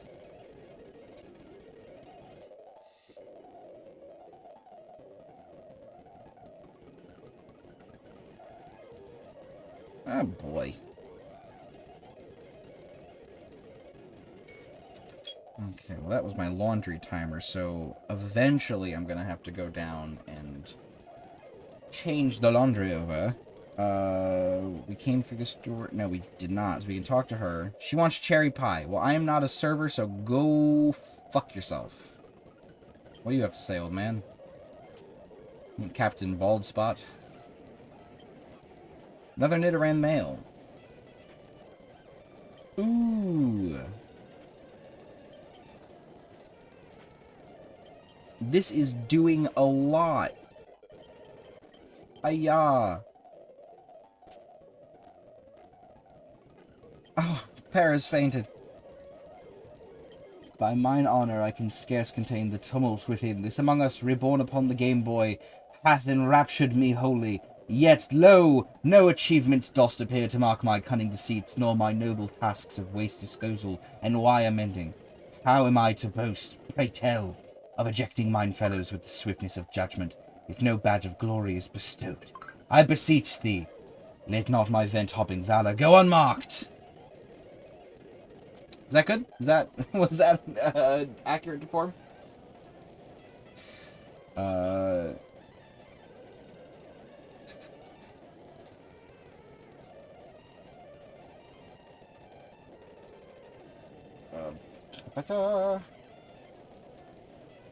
Peak cinema.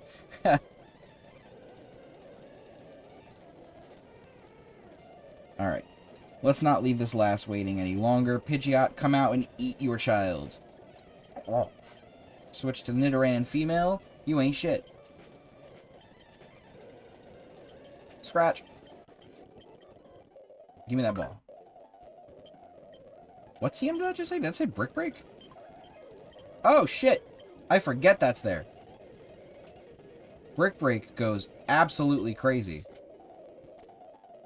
We don't want to go here yet. We actually want to come down. Always check this last trash can, get a Chesto Berry, and boom, a Great Ball. Then we actually want to go down to the lower level here first. Get a Super Potion. This guy's Buddy Machoke. Good for you. Found a Hyper Potion in that trash can, by the way. You always want to check every possible thing you can. You never know if you're going to find something. That's the beauty of these Pokemon games. I love, like, the hidden items and all this shit that you can come across. It's fantastic. We are going to Stun Spore you because go fuck yourself. Leech Life. Give me healing. Thank you. Fuck! Well, shit.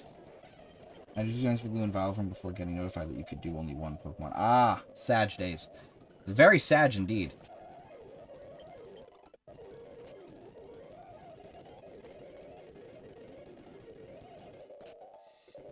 Alright.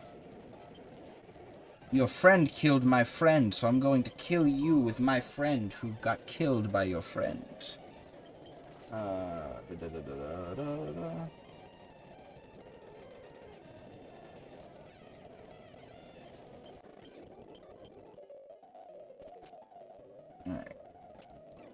Oh boy. You can take a look at them if you want to, though. Yeah, I mean, that'd be pretty cool. I wouldn't mind.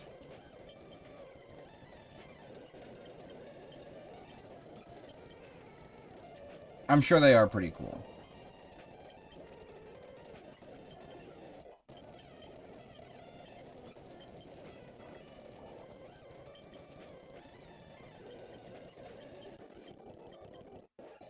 Oh, finally!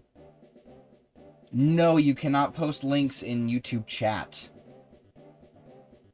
You can send it to me on RetroAchievements, though, if you would like. Alright, well, we got Parasect. That is another final Evo out of the way. Oh, man, how we feeling, chat? How we doing?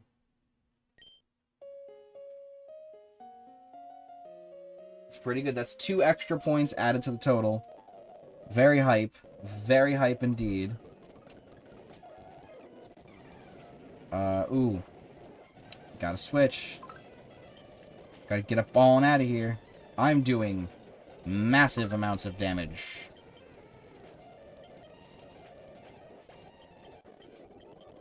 Damn, Parasect. Alright, we got the TM for rest. We are gonna pop the fuck out of here real quick. Do some quick box shuffling.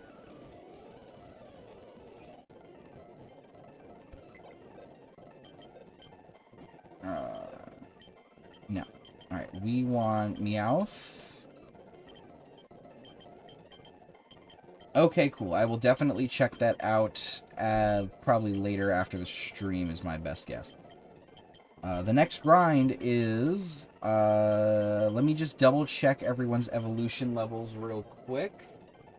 And I can tell you for absolute certainty. I'm going to look at...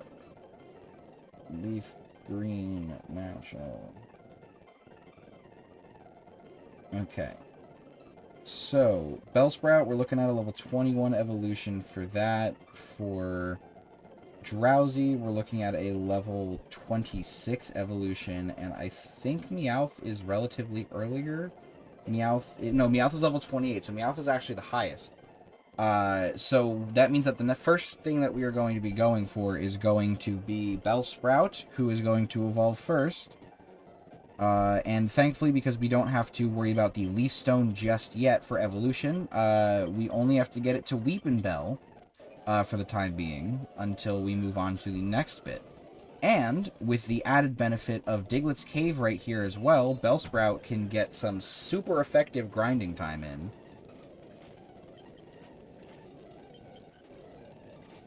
Which I think will come in big handy when it comes to leveling up.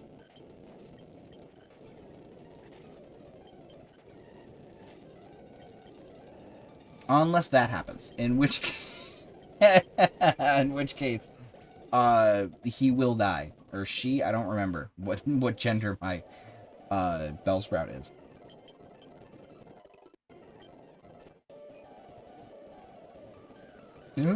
Come on. Yeah, this grind is definitely better in here for Bellsprout than I think switch training in the SS Anne would be. So we're going to stick with this.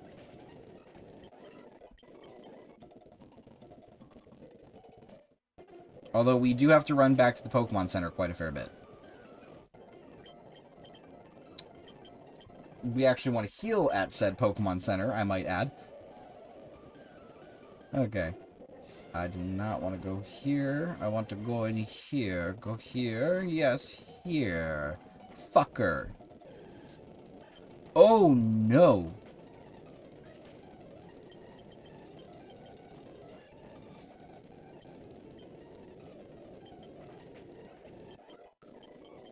Well, that kind of worked out. I'm glad that only some Diglett and Dugtrio have Arena Trap. That's very helpful. Tomorrow is Mario Mon Day. Yes, we are going to be back for more Super Mario Mon. We are going to continue on with our adventure and take care of Waluigi shenanigans and get our next Power Star. We're also going to do some more capturing and some more evolutions, because, of course, Dig's going to hurt. Nope. Yes, I cannot wait either. I am very excited to get back to Mario Mon. And then this Friday, we don't have anything 100% set in stone for what we're going to play. I may or may not try and get Ed, and Eddie's Jawbreakers to run. If I can actually get the proper ROM situated. That might happen. I have not decided if I want to go that route or not. But we are going to see what the garbage bin holds this coming Friday. Good Jesus. Fucking A. Let me train my Bellsprout. I will not forget about the thing that you DM'd me, is what I'm assuming you're talking about. Oh, the Absolute Menace. What's the Absolute Menace? I am probably forgetting, but that's because I have had a busy week.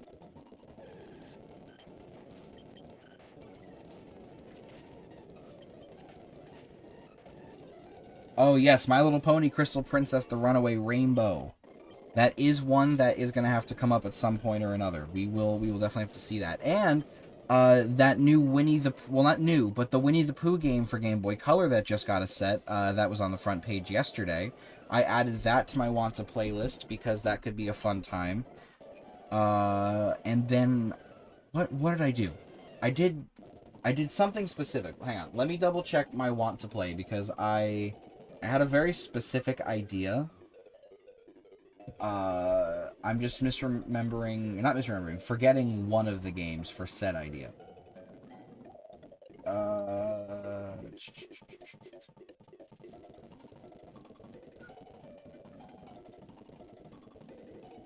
Oh, yes, I wanted to do a train day, which would be Polar Express for the Game Boy Advance, and then a Thomas the Tank Engine game.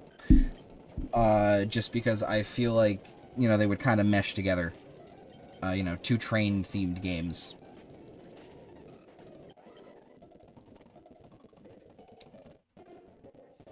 Yeah, because those both qualify for garbage bin, you know, either licensed game or just, you know, well, they're both licensed game, but shitty licensed game or children's educational licensed game. One or the other.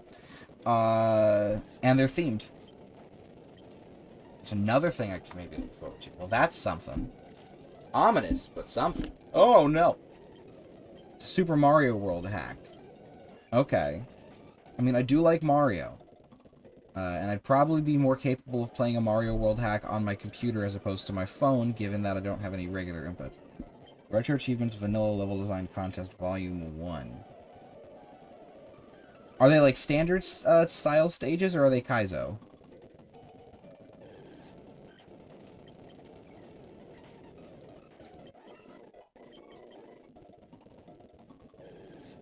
Oh, did I miss a message? I did miss a message. Oh boy, that's so many text messages. Not text messages to me. A friend in crisis. No Kaizo, luckily. Sorry. A friend in their own personal crisis. I don't even really understand it. Sent like a multiple text message conversation. Contest started in January. Okay.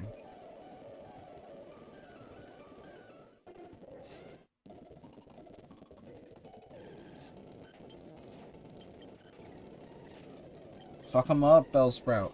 Fuck him up, Bellsprout. That growl's gonna do nothing because grass is a special type in Gen 3. Fuck him up. Yo. I'll take poison powder. I'll take that over rap, honestly.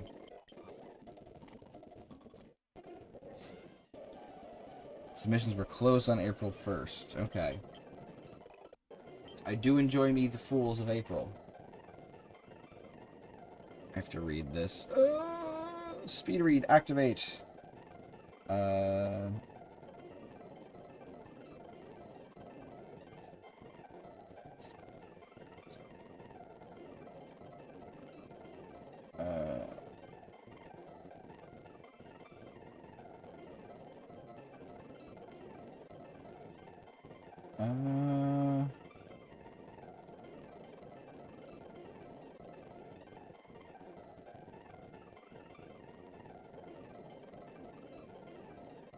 Oh boy.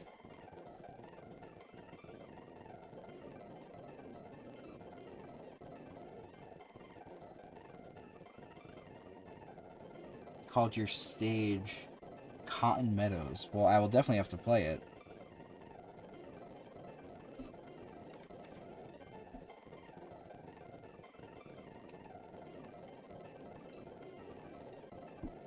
Oy, oy, oy, oy, oy. Hope it comes out soon. I am looking forward to whenever that may be.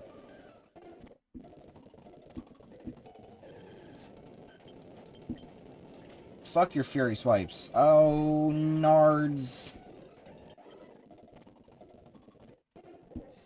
I don't want to use my, my potions and stuff. I want, like, my one super potion. Gotta conserve. Oh, my cat's being cute. Sadie. Hello, miss. She's a little old lady. She's like 14. Love her to death.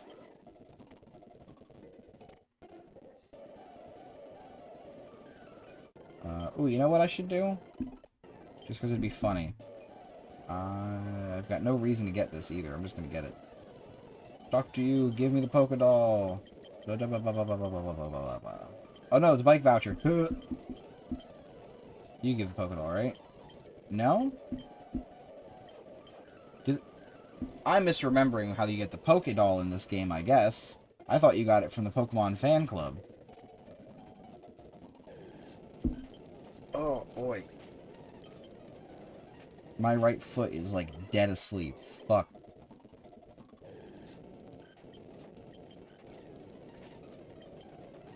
Uh-oh, that's... Okay. Oof. That almost hurt really bad.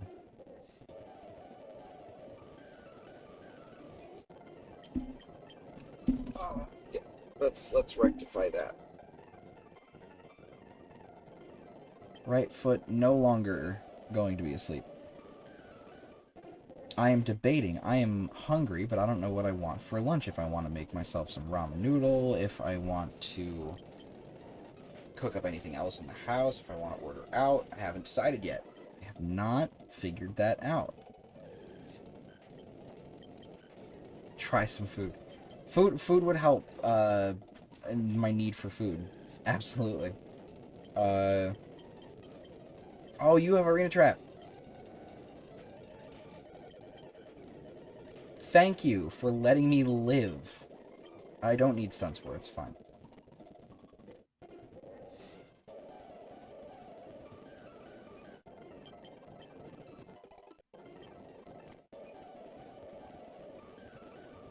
Lava chicken. Steve is lava chicken. I don't know the lyrics.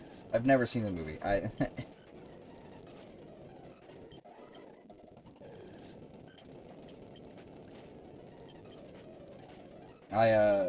know all the lyrics to Peaches. That's a different song, but hey, they're both Jack Black. Let me out. Let me. Oh no. Fuck it. We're not dying here. When I was a boy, I yearned for the mines. I've yet to yearn for the mines myself either. I do want to go with friends at some point. Just, like, do a big get-together. My one friend last night, because we ate out for the D&D session that we had. We got McDonald's.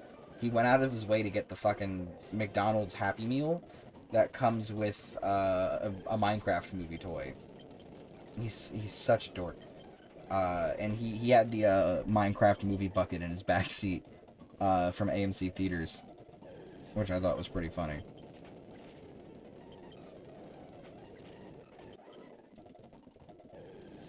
He did fight a lot of chickens for it. Mm-hmm. A lot of chicken jackies, you know. God, I hate that the brain rot has infected me in such a way. Gets nuked off the internet.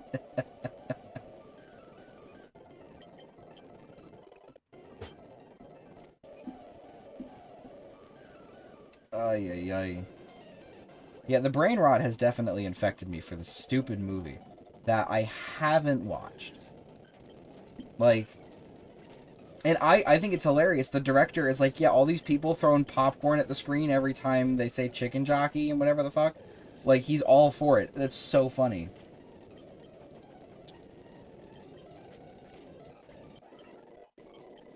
Okay. Well, there's Bellsprout. Very exciting. How DD, everybody. We got a Weeping Bell. Okay. Now, something I haven't done this whole time. Okay. Cool beans. We're going to go back to the SS Anne for this training. I think it will be overall better for Drowsy because I don't have to deal with Arena Trap without super effective moves.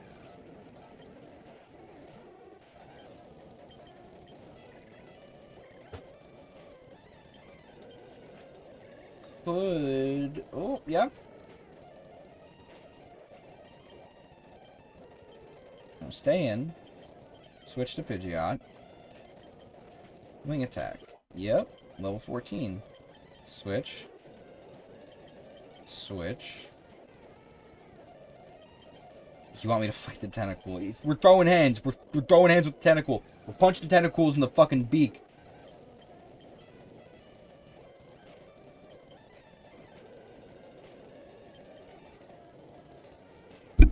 Oh! Felt like a fly just ran up my back. You ever get that? I also absolutely just elbowed the microphone.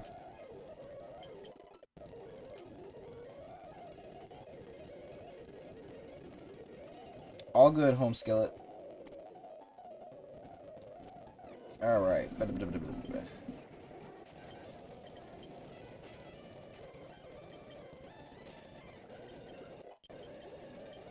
Fuck him up. Fuck him up, Drowsy. Fuck him up, Drowsy. Hey. Hey. Hey. Hey, do it to him one time. Hey, do it to it 2 times. Hey. Hey, do it to it 3 times. Hey. And you're dead. Jesus.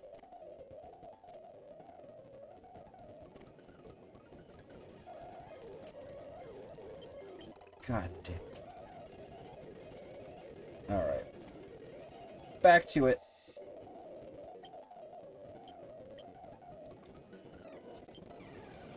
Drowsy ate some dreams of someone who just saw the Minecraft movie, and it was just chicken jockey 17 times over and over again. They couldn't handle it after the 17th chicken jockey. But now they can infect others with chicken jockey. Make them bash their heads against the thing. Chicken jockey.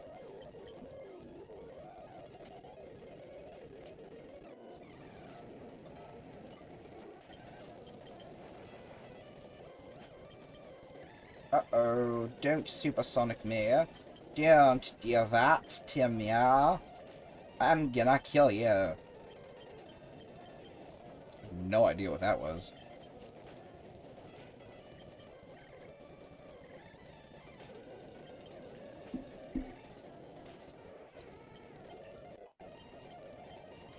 Ooh, headbutt. That's a move I might use.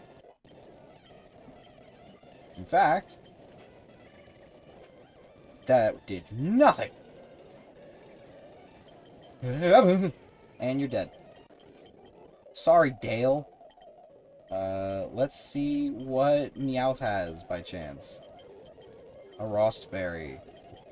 Wow! Wonderful!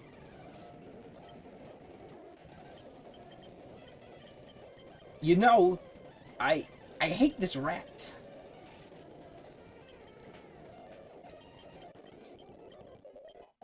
Stardust? Oh damn, we're doing drugs on this ship. That gentleman was guarding a secret. Cocaine.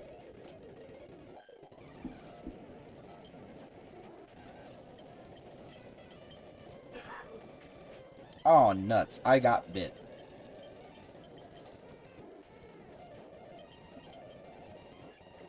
Oh nuts, you're dead.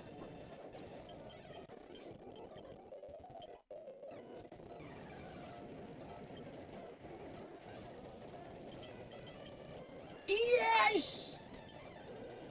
Kill! Okay, switch out. Come on. Back to Drowsy.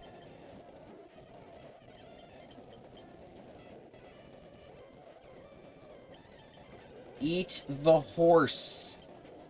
Like that one quote from Dragon Ball Z Abridged. Eat that horse. Okay. Hello, old man and not so old man. What the hell is that?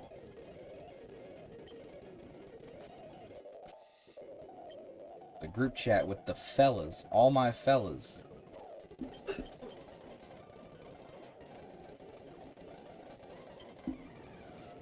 Alright, I'm not reading that text message. We're gonna kill his whole team.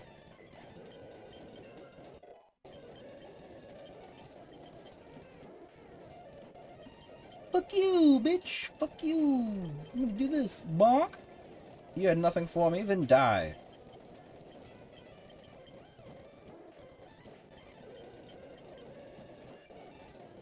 And... It's very fun doing this, I gotta say. I really do enjoy just the brutal beatdowns that I get to deliver to my rival because of how over-leveled my party is. Alright, we've done everything on the SSN. We've gotten HMO1 cut.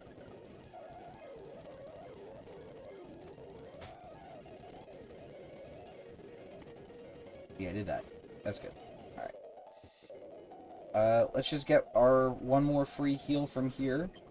Just cuz. Alright, bye, lady.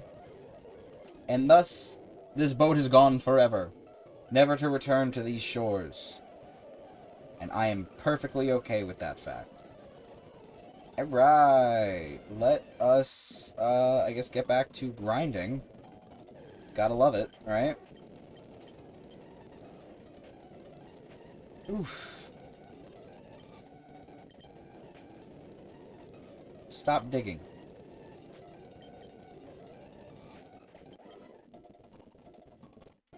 Alright, so that's the game. I put them to sleep. You know, I am gonna have to go back and catch that extra Abra. So why don't I'm gonna get a few more Pokeballs real quick. We'll do 6. 6 is probably fine. And we're gonna go back and we're gonna go get that Abra, actually. Might as well get the experience points from this.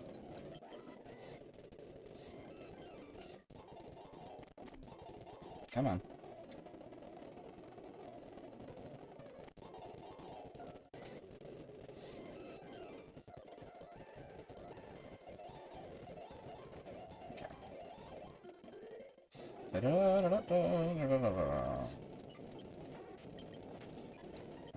Might be minimal experience, but experience is experience in a Professor Oak's challenge. We do not discriminate against fighting absolute weaklings when we are looking for the one thing we need. How much is it giving me in the long run? Not a lot. Is it still experience? Yes. And I am okay with that. I did not mean to use a hypnosis on them. Yeah, righty. Another Weedle. Oy. Hey, you know what? It's doing wonders for my ability to level up pretty quickly.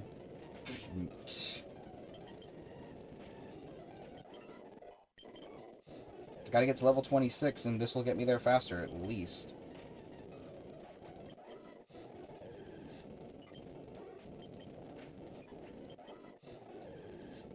There we go.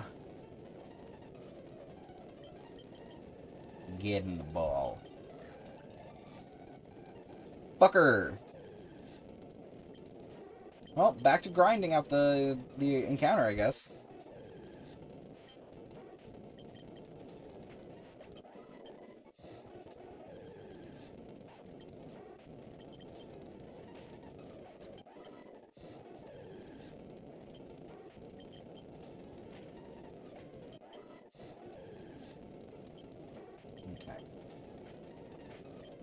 Hopefully this moves by quickly. Kadabra is thankfully not too rough of an evolution. I didn't mean to do that. Considering that it evolves at level 16, so it's definitely the lowest of the levels that we're going to have to encounter for this section. So once we actually have the Abra, I'm not going to stop grinding out Drowsy just because we're already as far as we are. But I am going to shift gears from going for Meowth and instead go for Abra instead. Just because I will be able to kind of get that done a little bit faster. So long as I can actually catch the Abra, you know. I'm gonna... Oh, I should not have done that. They're so frail physically. I don't know why I didn't just use Confusion. It resists it.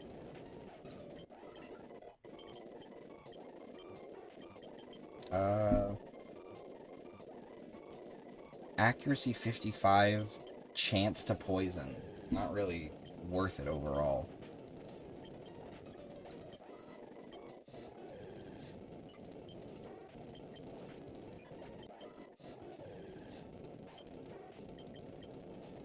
Okay, didn't mean to do that either.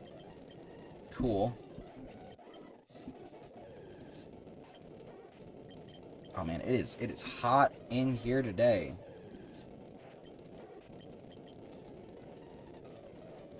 I think it's like 76 degrees Fahrenheit outside. Oh, stay asleep. Thank you. I wasn't taking any chances on that. Alright, so we got the Abra. That's good. We can now officially move on. Alright, you want to die. We can officially move on from this route. Jeez. Get our heal on real quick, and then we're gonna go back to some higher level experience yield.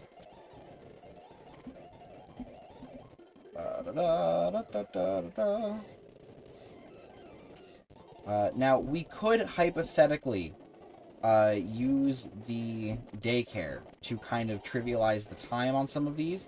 I find that to be a bit cheap, and I will not be doing that.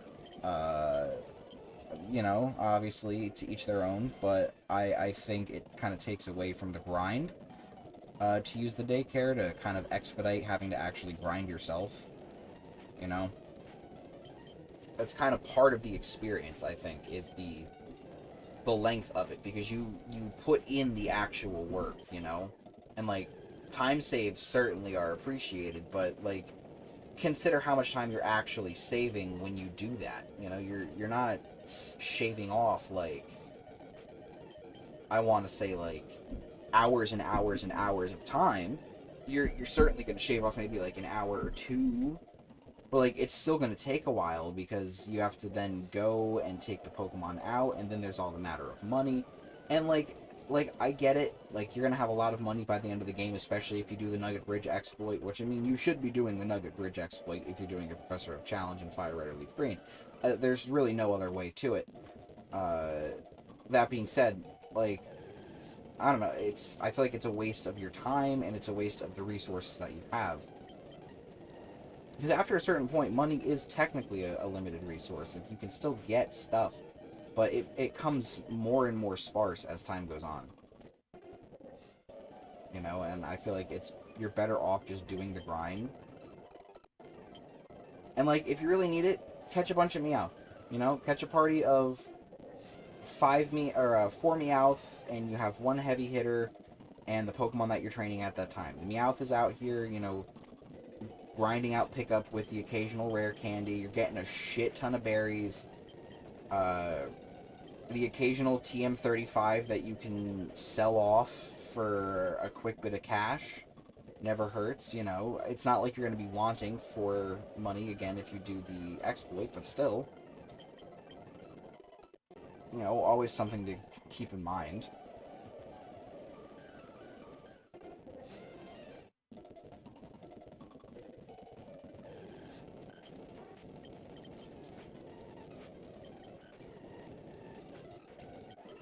Level 22.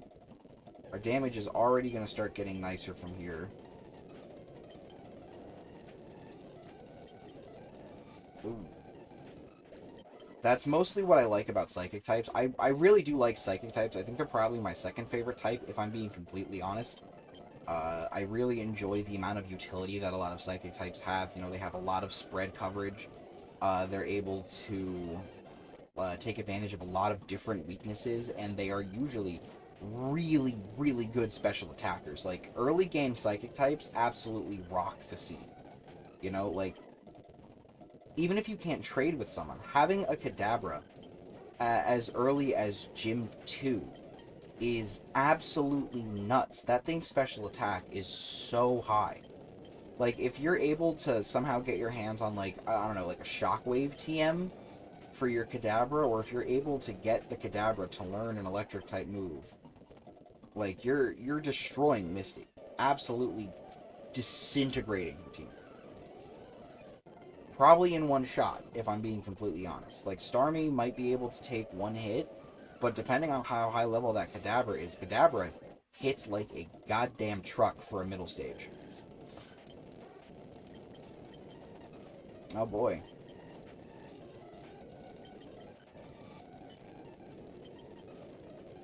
I wanted to disable Dig.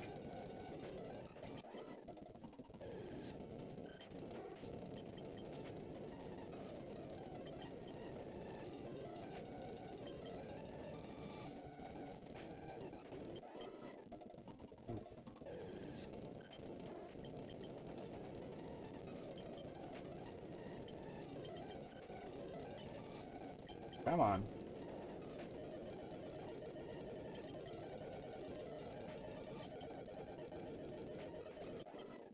Pulling it really close there.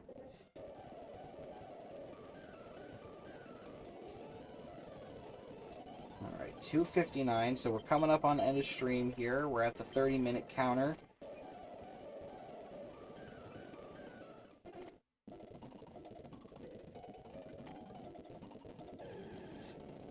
Ooh, Doug Trio, that's scary.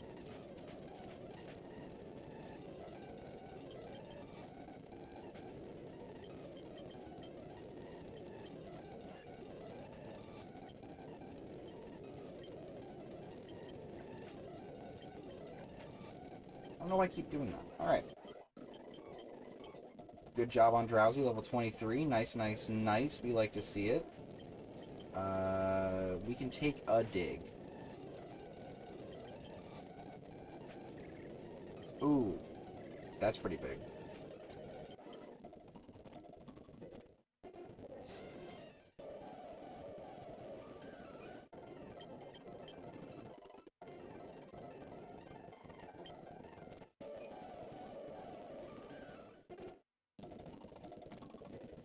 Okay.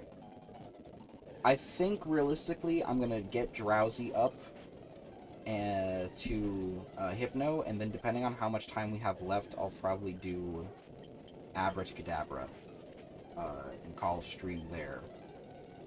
No gym badge today, but, you know, a good couple evolutions. And while not all of them final, we did get the 2 trades that were available at this point. Which means the only other 2 trades we have left to get are, I believe, the Jinx trade and the Lickitung trade. And we will be golden in the trade department. Because unlike the other ones that are available besides that, those are the only ones that actively give us Pokemon that we can't get otherwise. So it's good to kind of, like, bank on those, you know? Look, something to look forward to.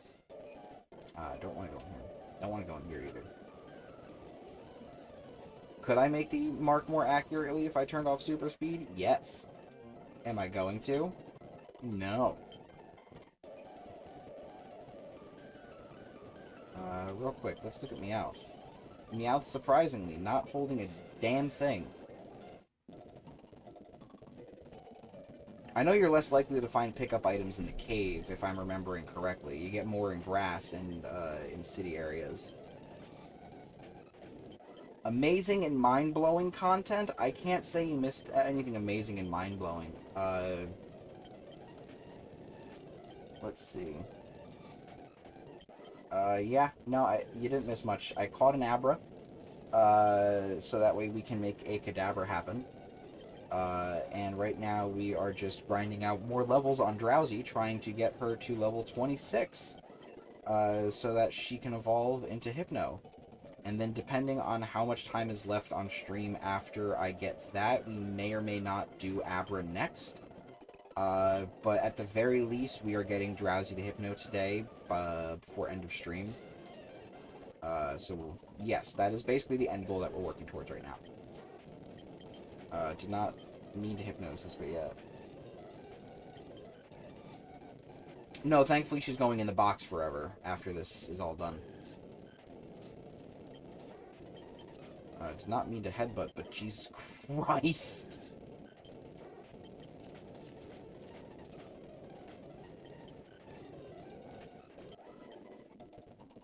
Headbutt does so much. Wow. Half HP on a headbutt after a growl. More than half, really.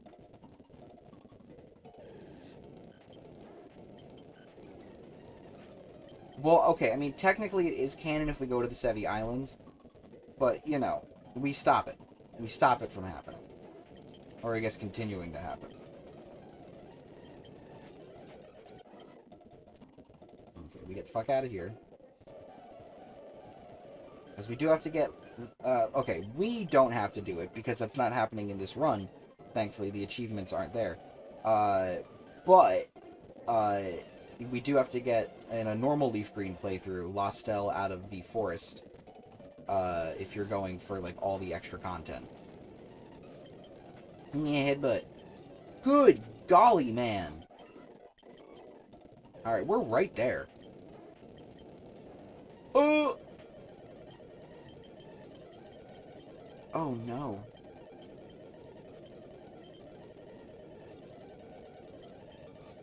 Yeah, I gotta do it. See? I knew it. I knew it. I wasn't risking missing out on experience in that regard, you know? No, not happening. Oof.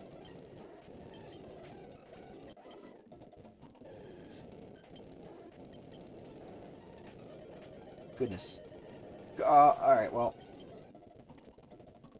That's curtains for her for the second.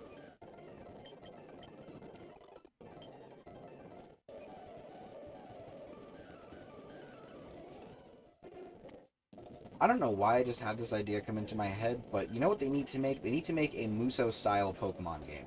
Like Hyrule Warriors. You know, make that happen. And I will be a happy man. I don't know how you could make it work either. Like, I don't know. But if it's possible, I want to play it. I want to play a game where, like, you're a Charizard absolutely tearing through a field of, like, enemy Pokemon.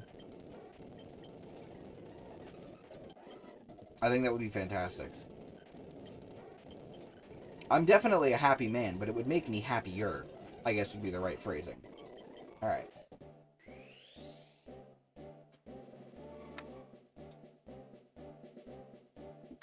Beautiful. Absolutely wonderful. Fan-fucking-tastic. We got Hypno. Straight to the PC. Absolutely no dilly-dallying.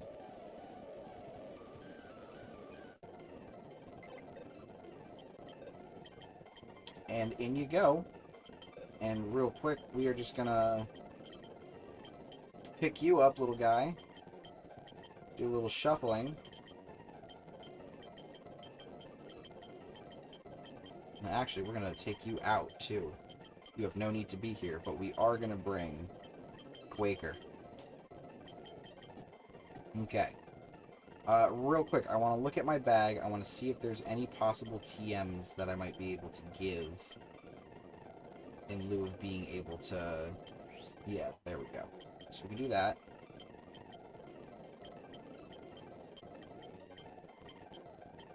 Yeah.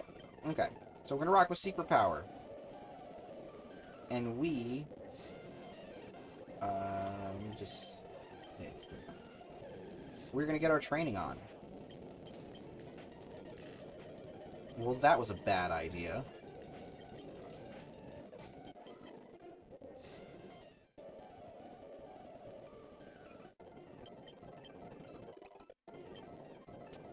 Just... See, look at that. Meowth already has an item. Because we're in the overworld instead of the cave.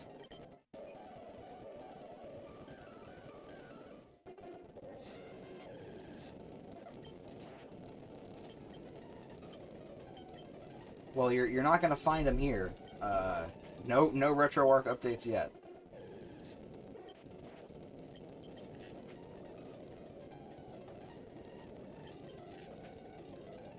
Is that Needlearm?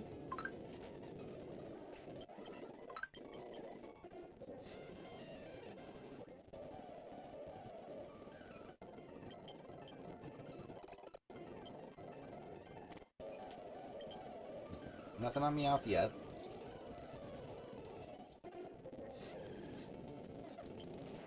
Alright, we switch for Spearows because of their high attack damage. But we stay in for Drowsies because we can take them. Never mind. That's okay. What can we do here? Anything? Oh, God. Alright, well, staying in seems to be harder than it is easy. What is this?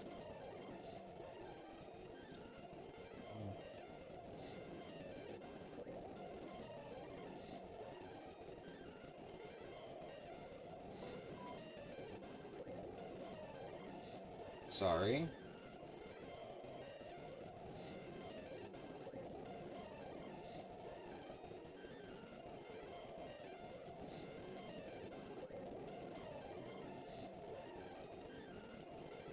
Okay, real quick. There we go. The scenery sure is pleasant for my Pokemon grinding. It is pretty pleasant, isn't it?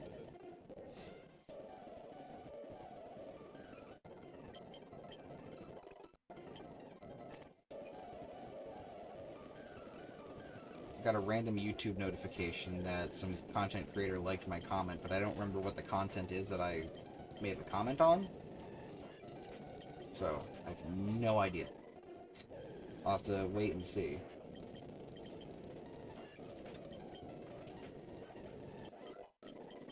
Alright. Thankfully, Abra, even though it's kind of taking its sweet fucking time, Abra is in the quick experience group, so, like, it is moving significantly faster than it would for, like, certain other Pokemon. Abra's gonna level up a little bit faster thanks to that.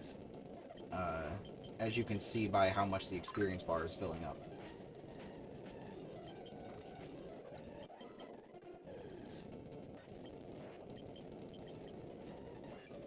Oh, Meowth has an item for us as well, so we're gonna grab that real quick.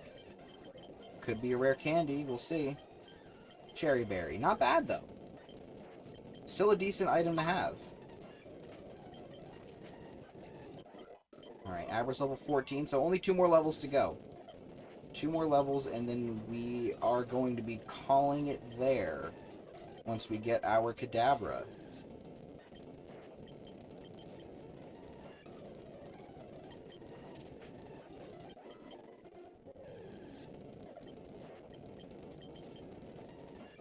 Decentular? It's a new one. Alright,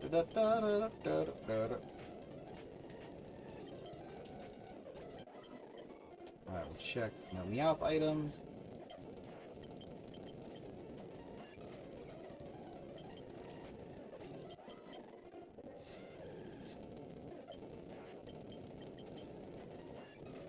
Alright. That makes level 15. 1 more level to go, and we will have our Kadabra. Which I feel like is a good achievement to end off on. Didn't mean to teleport there.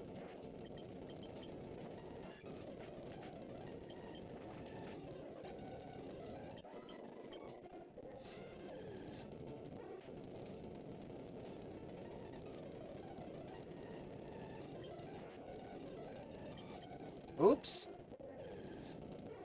So this is what happens when you stop paying attention for 2 seconds.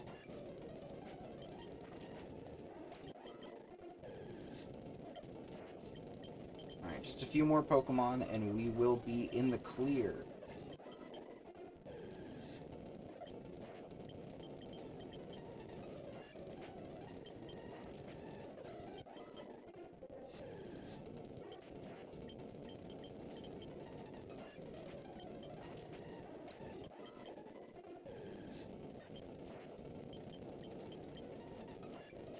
Alright.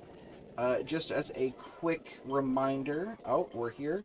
Alright. The final evolution of stream. Very exciting. As a quick reminder, tomorrow we will be back with Super Mario Mon, where we will be going forward with the next city and getting our 4th Power Star, as well as getting in some more evolutions and maybe some more side quests. On top of that, Friday we will be back for more Garbage Bin. I have an idea rolling around that I might want to do. Well, 2 ideas, really. If there's any ideas that people want to see, send them my way. My Little Pony has been suggested. So, you know, that's always a possibility. Then, next Tuesday, we'll be back for more of the Pokemon Leaf Green Professor Oak Challenge. We will finally be tackling Misty. I believe we just have 1 more evolution to go, and we will be able to take her on. Let me just double check my achievements real quick and see what we're looking at.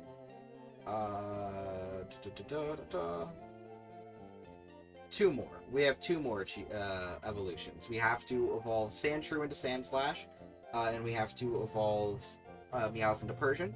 Once we have those 2 evolutions done, we'll be able to fight Misty, gain access to using the move Cut outside of battle, and the entire rest of the map starts to open up from there, and we will have the largest section in between gym badges. My gym, I don't know what my gym would look like. It would definitely be a bug-type gym. As for the theming, I'm not quite sure. Maybe like a spot between a city and like a natural area, like the kind of in between where the city bugs and the nature bugs intermingle. So I don't know, something weird. But yeah, that will be everything for today. Thank you guys so much for coming out. I had a great time, and we will be back again tomorrow afternoon for some Super Mario Mon. Have a good day, guys. Peace out.